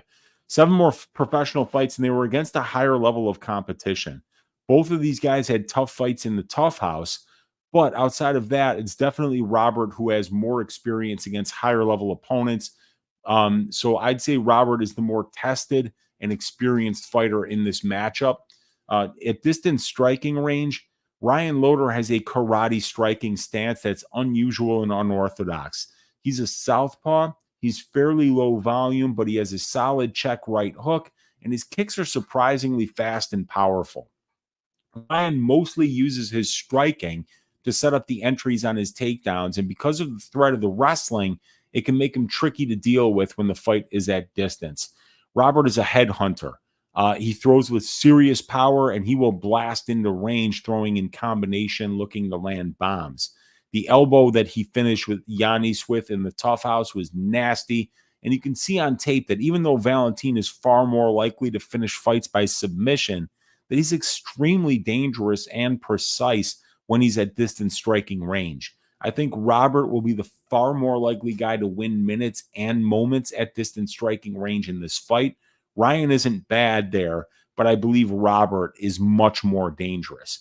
And when it comes to the clinch and the grappling, Ryan is an All-American wrestler. He's a Division I All-American out of Iowa State, and he won the Freestyle Triple Crown back in 2007.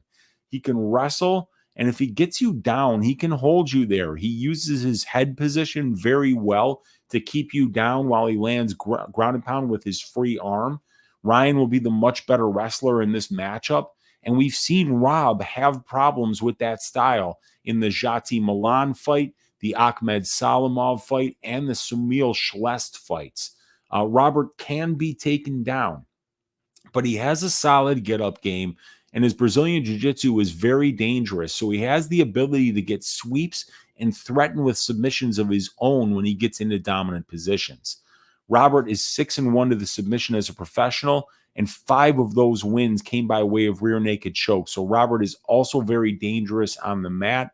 And we saw in the Luan Davis and Troy Green fights that just because Ryan can get takedowns, it doesn't necessarily mean he'll be able to hold you down or score points from top position.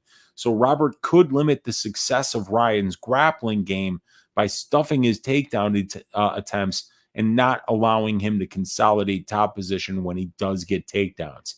Ryan will slow down later on in fights if he can't find a lot of time in top position after he gets those takedowns. So If Robert could take advantage of that, that'd be huge for him.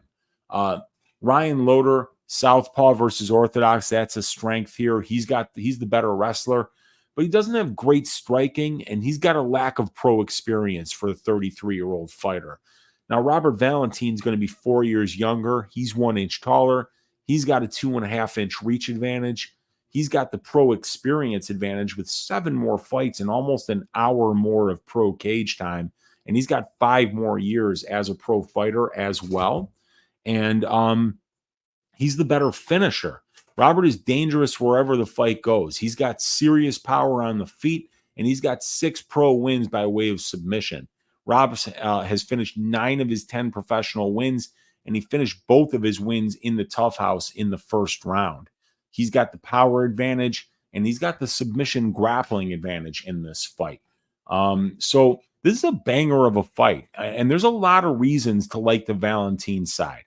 4 years younger, 1 inch taller, 2.5-inch reach advantage. He has twice as much pro experience against the tougher level of competition, and he's the more dangerous fighter wherever the fight goes.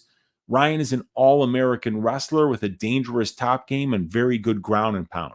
His striking is unusual due to the karate style that he fights with, in addition to the threat of the wrestling that must be respected. But if he cannot get takedowns that lead to him getting the dominant positions, he just is not a very dangerous fighter. Robert is faster, he's more powerful, and he's more precise on the feet. And even though I rate Loder as being the better wrestler with the superior ability to win minutes in the grappling exchanges, I feel Robert is the far more dangerous submission grappler, and that he's the more likely guy to win moments on the mat. So I think Valentin is the more dangerous fighter who can steal moments, even if Robert wins minutes. So I see Robert as being just as likely to win a decision here, while I rate Valentin as being much more likely to find a finish. So I'm going to go with Robert Valentin to land big shots on the feet here and find a knockout. I think Ryan will have to wrestle much sooner than he would like to avoid the striking exchanges, and Robert should be able to defend some of the takedowns and get back up when he does get taken down. Once Ryan slows down, I see him absorbing big shots on the feet and getting finished by the much more powerful striker. I could see a knockout or a club and sub, but either way, I see Valentin getting his hand raised in this spot. So I'm going to pick Robert Valentin here to win this fight by second round knockout. Let's see what you guys are saying in the chat here. We got Robert by decision might be interesting, or round 2 or round 3 sub could be interesting. Yeah, dude, I think that Robert's just got way more ways to win this fight. He can knock him out, he could submit him, and he could win the minutes of this fight by landing the bigger shots. And when I watched Loder's entire availability of tape, there's a lot of fights where he's not getting takedowns. There's a lot of fights where he slows down if he's unable to get his opponent to the ground. If you and you know that the guy's an all-American wrestler, so you can work on the takedown defense. And even in the Omran Shaban fight, he wasn't really able to do much with the takedowns that he got. So I think Valentin's got more ways to win, and I think he's going to find a finish when Ryan slows down in this fight. All right. Yeah, I think maybe. Yeah, I like Valentin. I was going to bet him straight at -155 when I had finished researching this fight. And then by the time I looked at it again, it was -175. So I don't know what I'm going to do here, because I think he can win a decision. I think maybe it'll be a good leg for the greasy 4-legger this week, and that maybe I might parlay him with somebody else as well. But I do like Robert Valentin to win this fight. All right, you guys, we got 2 more fights to break down here, and it is going to be the co-main event that we're going to start with, and that is Angela Hill. She is going to be going up against Tabatha Ricci. Let me get the banner up here for you guys. Angela Hill, -113. Tabatha Ricci, -107. The fight doesn't go to decision here. Big plus money number at +325. Let's get these stats up here. Mute my mic.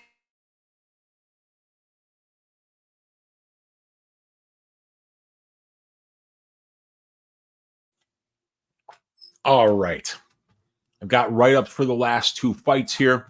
Let's talk about the trends in the Hill fight. Angela Hill has won 4 of her last 5 fights, and she's looked impressive in the process. She finished Luana Pinheiro as a minus 145 favorite, won a decision versus Denise Gomez as a plus 115 underdog. She lost a 5-round main event to Mackenzie Dern as a plus 150 underdog.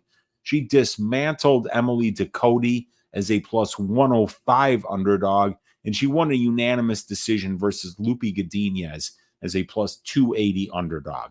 The market has undervalued Angela lately, so Hill backers have seen her cash as an underdog in 3 of her last 4 fights. The market finally caught up and priced her as a favorite versus Pinheiro, but not big enough as a favorite. And here is Hill priced as a slight minus 114 favorite against Ricci, who's won 5 of her last 6 fights. Tabatha Ricci's 5-2 in the UFC so far, and she's won 5 of her last 6. She won a split decision over Tecia Torres as a minus 135 favorite. She lost a split decision to Lupi Godinez as a plus 140 underdog. She won a unanimous decision versus Jillian Robertson as a minus 135 favorite and got a second-round submission victory over Jessica Penne, who does a podcast with Angela Hill. And Tabatha was a minus 300 favorite when she finished Jessica Penne. So the market's done an excellent job of pricing Tabatha Ricci recently.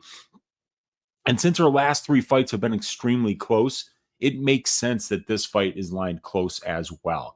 So the strength of schedule, Angela Hill has 18 more UFC fights and 270 more minutes of octagon time in comparison to Tabatha Ricci. So obviously, Hill has been tested at a much higher level for a longer time than Tabatha Ricci has.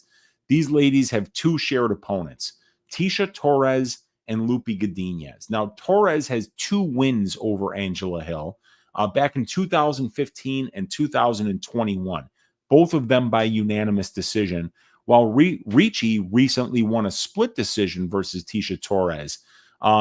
So that's one where Ricci outperformed Hill, but Hill fought, Torres back when Torres was a little bit better and back when Hill was a little bit worse. And Tabatha kind of caught her at the end of her career, and I'm not entirely sure that she won that fight against Tecia Torres.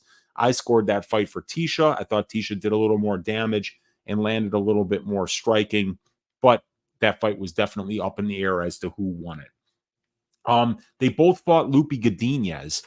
Angela Hill has a win over Lupi Godinez, while Tabatha Ricci lost to Lupi. And let's see where Angela was priced versus Lupi, actually. That would be interesting to see. Let's save this. Go to Tapology. Go to the fight card. Angela Hill was priced as a plus 280 underdog versus Ricci, or versus Lupi, while the market actually overvalued Ricci, because Ricci was only priced as plus 140 versus Lupi. So I find that very interesting. But yeah, and let me just get the stats back up here on the screen for you guys. So yeah, those are the like opponents for these 2 fighters. So my strength of schedule metric actually rates Tabatha Ricci's overall strength of schedule is better on the aggregate in comparison to Hill. And her wins, who are over Maria Oliveira, Pauliana Viana, Jessica Penne, Jillian Robertson, and Tecia Torres, they actually stack up a little bit better than Angela Hill's wins over Luana Pinheiro, Denise Gomez, Emily Ducote, Lupi Godinez, Ashley Yoder twice, Loma Lukbunmi, Hannah Cyphers, Ariane Carnelosi, Jody Escabel, Marina Moroz, and Elena Kagan. So on the aggregate, Ricci's wins stack up just a little bit better with 11 total fights and a 1 ratio compared to 7.3 total fights and a 0.8 ratio for Angela Hill. My personal opinion is that Hill has been tested and been performing at a higher level as of late in comparison to Ricci, but both ladies are well matched and looking good. So Angela Hill at distance striking range is going to be 2 inches taller and is going to have a 3-inch reach advantage over Ricci. And in my opinion, Hill does a better job of using her kicks at range to make use of those advantages. Over a massive sample size of UFC distance striking minutes on the Hill side, she has a better distance striking differential at even compared to negative 1.4 for Ricci. She's been more accurate at 44% compared to only 32% for Ricci. And she's been a little bit more defensively responsible at 65% compared to 63% for Ricci. She lands more distance strikes per minute at 5.8 compared to only 5 for Ricci. And she absorbs less at 5.8 compared to 6.4 for Ricci. Angela's more technical at range. She throws with a little more power, and she has the length and kicking game to maintain distance more efficiently. Ricci has really good defensive footwork. She moves laterally constantly, and she's fast enough to blast into range, throwing combinations, and then she exits on angles. She could be very hard to find and land power shots on. Now, in the clinch and the grappling, one advantage that Hill has in this fight is the clinch striking. Over Hill's 25 UFC fights, she's landed 456 significant clinch strikes and only absorbed 257. She's very strong in the clinch. She has the size to wear on her opponents, and her Muay Thai style has her very comfortable landing elbows and knees in the clinch. Ricci has been outlanded 48-21 in clinch strikes in her 7 UFC fights. So I do think the clinch is one place where Hill can use her size, strength, and experience to win minutes. Tabatha has a grappling base. She's a Brazilian Jiu-Jitsu and a Judo black belt, and she's 3-0 to the submission as a professional. Tabatha's averaging 3 takedowns per 15 minutes, and she's allowing only 0.3, and she's out-controlling her opponents 32% to 1.5%. Winning 95% of the control time positions in her fights. So she's done an excellent job of mixing in the wrestling and grappling to win minutes, and one of her 5 UFC wins comes by way of submission. Angela has been a very efficient grappler recently. She's been taken down 15 times in her last 12 fights on 70 attempts, and she's given up over 35 minutes of control time. That's like 18%. However, over that stretch, Angie has gotten 19% control time, and she was 14 of 45 on takedowns in her own right. So she's actually out controlling her opponents recently and getting her takedowns at a higher rate than her opponents are getting them against her. Angela Hill's grappling game has taken major strides as of late, which we saw on display in the Pinheiro fight. Another lady with double black belts in Judo and Brazilian Jiu-Jitsu. It'll be very interesting to see who wins the grappling exchanges of this fight, because I think Hill clearly wins the clinch and the distance striking exchanges of this fight. And I think that Angela Hill might out-grapple Tabatha Ricci as well. And now I know that's not going to be a very popular opinion, but Angela Hill's judo looks excellent. Her cage wrestling looks excellent. She's very big and very strong for the division here. And the way that she just styled on Luana Pinheiro, who's a lifelong judoka, a Brazilian Jiu-Jitsu black belt, in her last fight, I thought was extremely impressive. Now, Angela Hill's strengths on paper here, she's 2 inches taller. She's got a 3-inch reach advantage. She's got the pro experience advantage, 18 more fights, 290 more minutes of cage time. She's got the UFC experience advantage with 18 more fights and 270 more minutes of octagon time. She's got the distance striking advantage, in my opinion. She's definitely got the clinch striking advantage. She's 10 years older than Tabatha Ricci. So I think that that's something that you have to really take into account here. But Tabatha Ricci, 10 years younger. She's the better minute winner in the grappling exchanges on paper, but I'm not entirely sure that it's going to play out that way. And she's a little bit undersized for the division, and especially compared to Angela Hill here. So this is the right fight at the right time for Tabatha Ricci. Angela Hill's a tough test, and Ricci has proven that she's ready for these kind of fights. There's a lot to like on the Angela Hill side. She's taller, longer, much more experienced, and tested at a much higher level at the UFC level. She should win the minutes in the distance and clinch striking exchanges, and her anti-grappling has looked fantastic as of late, so she should be able to nullify Ricci where she does her best work. Tabatha is 10 years younger than Angie, and she's won 5 of her last 6 fights. She's fighting close with a solid level of competition like Robertson, Godinez, and Torres, so I think Hill is a solid fight for her.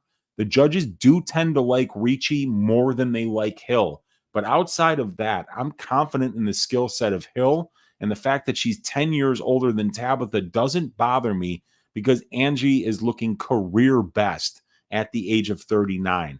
Her grappling game has taken massive strides, and she's always been dangerous at distance and in the clinch, and you can always count on the durability of Angela Hill as well. She's never been knocked out as a professional fighter in 30 professional fights.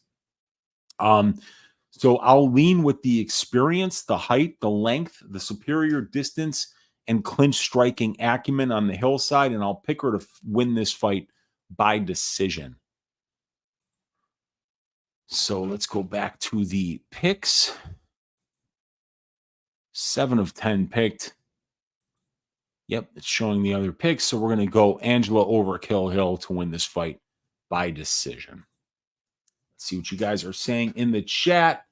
I rewatched Tabatha versus Polyana, and the fight goes to decision was minus 150. Man, those were the days. Yeah, dude, I hear you, man. That was wild. Can't wait for Lou to see this, but later. But I really like the Ricci late round props. Round 2, 14-1, and round 3, 22-1. How do you think she's going to finish her? You think she's going to submit her? Because she's definitely not knocking out Angela Hill. Nobody's knocked out Angela Hill. I mean, Amanda Lemos couldn't knock her out. And then, Angela Hill's been in there with Virna Jandiroba, Mackenzie Dern. If those girls aren't submitting her, is Tabatha Ricci, who has only 1 submission in the UFC, and that's against Jessica Penne, is she going to be submitting Angela Hill? I mean, 14, 20, I don't think Ricci has any finishing equity in this fight. As a matter of fact, one of my favorite bets for this fight is Angela Hill's finish only prop because nobody knocks her out. And because if Virna and Dern aren't submitting you, I just don't think Ricci's going to be able to. So, I think Ricci's decision is Ricci's only path. And I think Angela actually has more finishing equity, but that doesn't really mean much because the bookies have this fight going to decision, 8 out of 10 times. So a finish only bet is probably you're just probably going to get your money back no matter what side you place on it. But I would stay away from that. Personally, I don't think she has any finishing equity in this fight, but it's a fight. Who knows? 3 units on Ricci's money line, and I might add after weigh-ins, this screams to me a passing of the guard, and Hill might be overconfident in her grappling after her last submission win. We'll see, but I still think that she's going to be the much better striker, and she probably tries to keep it standing. Remember that it was Pinheiro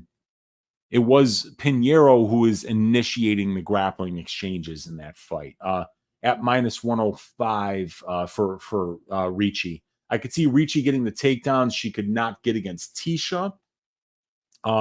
I'm hoping Hill grapples, says Glenn Bott. Submission. Okay, you think a submission. All right, got it. I mean, it's been a minute. It's been since like the Random Marcos fight when we've seen her submitted. So we'll see how it goes. But let's move on to the main event, you guys.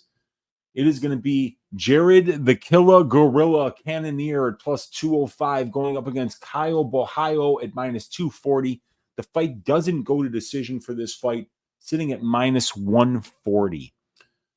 So we've got the stats up here on the screen. There they go.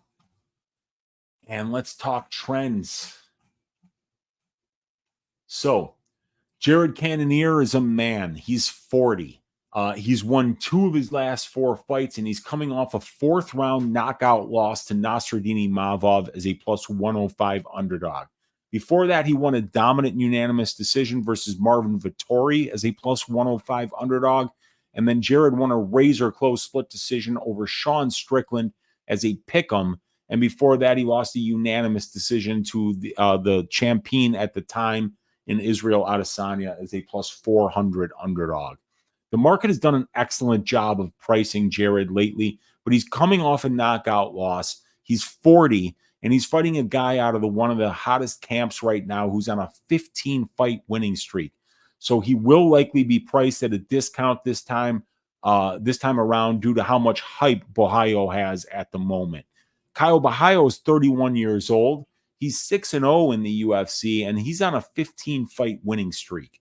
Caio's been priced as a minus 200 favorite or higher in his last 5 fights, so the market is willing to pay a premium to back this kid, and it's paying off every time. Caio's coming off a 2nd-round knockout win over Paul Craig. He was minus 600 in that spot. Before that, he won a unanimous decision over Abus Magomedov as a minus 300 favorite. And Caio's been a dominant minute winner in the UFC, and he's only lost 1 round so far in his 6 UFC fights and 16 rounds of UFC action.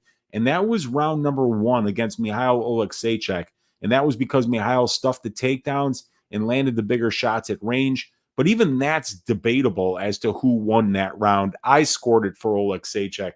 But outside of that round, I believe Caio has won 15 of those 16 rounds. Like, some of his unanimous decisions were 30-27, 30-27, 29-28. So 2 of the 3 judges had him winning some of the closer rounds in his fights. So so where was I? So this will be Caio's first fight scheduled for 5 rounds in the UFC, while Jared has main evented 6 different times in the UFC, and he's won 4 of those fights. Interesting to see how Caio handles his first UFC main event against a far more experienced and tested opponent. So the strength of schedule comparison here, this is a huge step up in competition for Caio Borralho. The combined UFC records of Caio's 6 opponents is 25 wins and 23 losses at the UFC level, while Jared's 17 UFC opponents have a combined UFC record of 168 wins and 90 losses. Caio has never headlined a card. He's never been scheduled for 5 rounds or fought someone in the top 10 of the division. He's going to be doing all 3 on Saturday. Jared's UFC wins in the middleweight division are over David Branch, Kelvin Gastelum, Derek Brunson, Sean Strickland, and Marvin Vettori. And those guys have a combined UFC record of 91 wins and 58 losses. Caio's 6 UFC wins come over Gaji Omargadzhiev, Armen Petrosian, Mahmoud Muradov, Mihail Oleksiejczuk, Abus Magomedov, and Paul Craig. Those are all solid wins. And those guys' combined UFC records are 25 and 23. So the UFC strength of schedule advantage clearly goes to Jared Cannonier for fighting and beating the more experienced guys with the better win-loss ratios. But Caio's been fighting a very good level of competition as well. Just not, he's a couple notches below Jared Cannonier in strength of schedule. So distance striking. Both of these guys are good strikers. On the Borralho side, you get a striker who has a traditional martial arts bladed stance. He's a natural righty who fights out of the southpaw stance. He bounces up and down on his toes. He explodes into range with his strikes, and he's always ready to counter when you try to close the range on him. Caio's got a positive 0.5 distance striking differential with excellent 52% accuracy and very good 62% defense. Caio is thought of as a grappler first, but his striking is better than average, and he's fully capable of winning minutes and moments at distance striking range. Jared Cannonier is a very good kickboxer in his own right. He switches stances, he has power in both hands, and 6 of his 10 UFC wins come by way of knockout. Jared's fights stay standing 77% of his octagon time, while for Caio, it's less than 50%. The conventional wisdom is Jared needs to keep this fight standing, and Caio needs takedowns, but it's not as simple as that.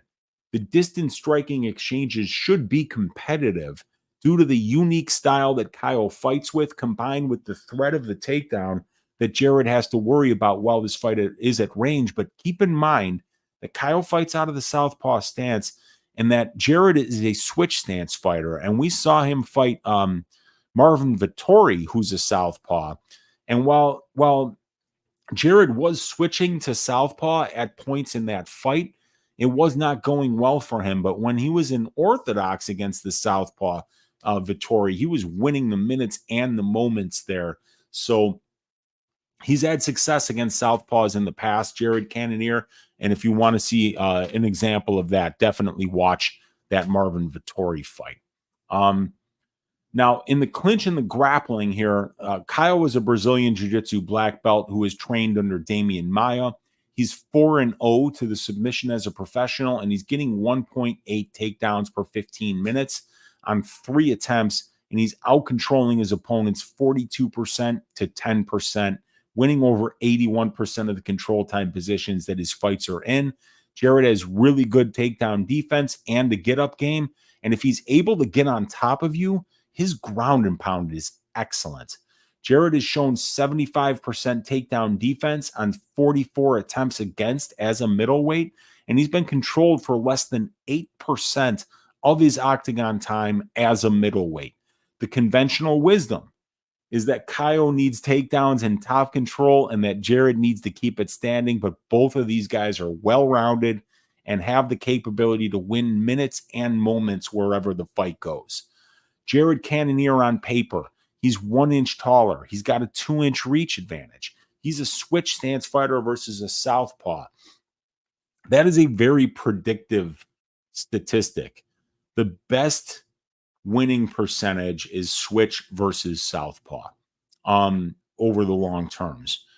Overall experience, 6 more fights and 95 more minutes of cage time for Jared Cannonier. He's also got the UFC experience advantage with 11 more fights and 150 more minutes of octagon time.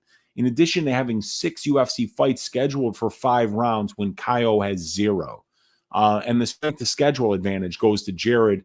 He's beaten the more experienced brand of UFC competition with the better win-loss ratios.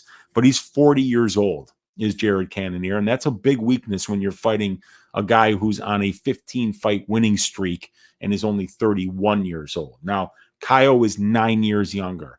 He's got the minute winning and the fight IQ advantages here. He's a very smart fighter. He's 7-1 to the decision as a professional. Caio can win minutes wherever the fight goes, and he does not make stupid decisions or fight to his opponent's strengths. And I believe that Caio Borralho is going to have the wrestling and the grappling advantages in this fight.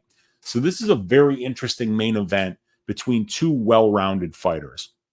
Jared Cannonier has a ton of on-paper advantages in this fight. He's taller, he's longer, he's more experienced overall and in the UFC. He's fought the better brand of competition at this level, has 5-round main event experience, and I do believe that he's the fighter that's better suited to winning minutes and moments in the striking exchanges, but it's close. Caio is 9 years younger. He's a phenomenal minute winner, and he's a very smart fighter who has the minute and moment winning advantage in the grappling exchanges. These guys are extremely well matched. Therefore, I think the line is off. Caio is going to have an extremely difficult time taking Jared down and holding him down. And I highly doubt Caio looks minus 200 in the striking exchanges. And if Caio does get sloppy going for takedowns and Jared winds up on top of him, Jared's ground and pound is nasty. Jared might be 40 years old, but he's still fighting at a very high level. He's coming off a 4th-round knockout loss to Nasruddin Imavov, but I scored 2 of the first 3 rounds of that fight for Cannonier there, and the stoppage by Herzog in the 4th was way too soon. Caio has not beaten any UFC opponents that are at Jared Cannonier's level yet, So this is going to be a huge step up in competition for him, in addition to the added pressure of this being his first UFC main event scheduled for 5 rounds. It's dog or pass on the money line for me, and I think Gerald has the striking, the conditioning, the takedown defense, and get-up game to win the minutes of this fight. And if Kyle is unable to get multiple takedowns that lead him to getting to dominant positions on the mat, I think Gerald cruises to a decision victory in this fight and could even be live to land a late knockout. I'm picking Gerald, the killer gorilla Cannonier, to win this fight by decision and derail the hype train that is known as the natural Kyle Borralho. What are we doing, you guys? 3 of you still here hanging out live. Let's get this over with. We're 2 hours and 5 minutes in. We went balls deep on 10 of these 13 fights, and we've got picks on 10 of these 13 fights. The Bootsy Collins Memorial Dogs Are Barking pick of the week is going to be Gerald, the Killer Gorilla Cannonier, at plus 205. I'm flat out picking him to win this fight, and if I'm picking him to win it, and it's plus 205 and underdogs cover in main events at an alarming rate, that is going to be a 1-unit bet for me this week. I am going to be betting the Gerald Cannonier money line at plus 205. And frankly, Gerald Cannonier by decision at plus 450 is cheeky AF, ladies and germs. Let's just see what they have it on Bet Rivers at, though. Cannonier by decision plus 525. Boy, howdy, I like that quite a bit. And then we're going to be down to 2 names here. So you guys that are still left in here, there's still 2 of you. Who should your Uncle Weezy go with for Uncle Weezy's ass shaving of the week? Should it be Viacheslav Borshchev to shave the ass of Jimmy Llontop, or should it be Robert Valentin to shave the ass of Ryan Loder? I think Loder's got a better minute-winning skill set here in terms of being able to, win some minutes with takedowns and control time. But I do like Valentin to get back up when he gets taken down, and I like him to land the bigger shots on the feet, and I think he's the more dangerous submission grappler. So I think Valentin's a fine choice. But I think Jimmy Llontop is also taking a very big step up in competition here. He shat the bed as a massive favorite in his UFC debut. He missed weight in that fight, and I think that this is a massive step up in competition for him. So I think Borshchev is a guy who can absolutely shave ass here as well. What do you guys think here? We got interesting on Cannonier. Yeah, I mean, I know everybody's on Borralho this week, and Borralho's got very good striking. But I mean, I think if you look at Gerald Cannonier's takedown defense and get-up game, Kyle's not going to be getting a lot of takedowns, you guys. It's just not how it's going to happen here. And even if he does, I think Gerald's going to get back up, and I think potentially Gerald might get on top of him, like we saw Mahmoud Muradov do a couple of times. And I think he's rinsed a couple of pretty bad grapplers, Kyle. But I don't think that's not. I mean, you can go and watch all of this guy's fights. He's been in there against Gastelum. He's been in there against David Branch. He's been in there against Hermanson. He's been in there against fucking Brunson. He finishes these guys. He just doesn't let them, he doesn't just get back up and outpoint them. If people try to grapple him, he eventually gets on top of them and he pounds their fucking head through the canvas. I think Cannonier's winning this fight, you guys. Glimbot says Reese. Yeah, man. And I get that. And Remdog is saying Slava or Edmund. Yeah, so I'm going with Slava, you guys. Uncle Weezy's ass shaving of the week this week is going to be Slava, Borshchev, to shave the ass of Jimmy Llontop.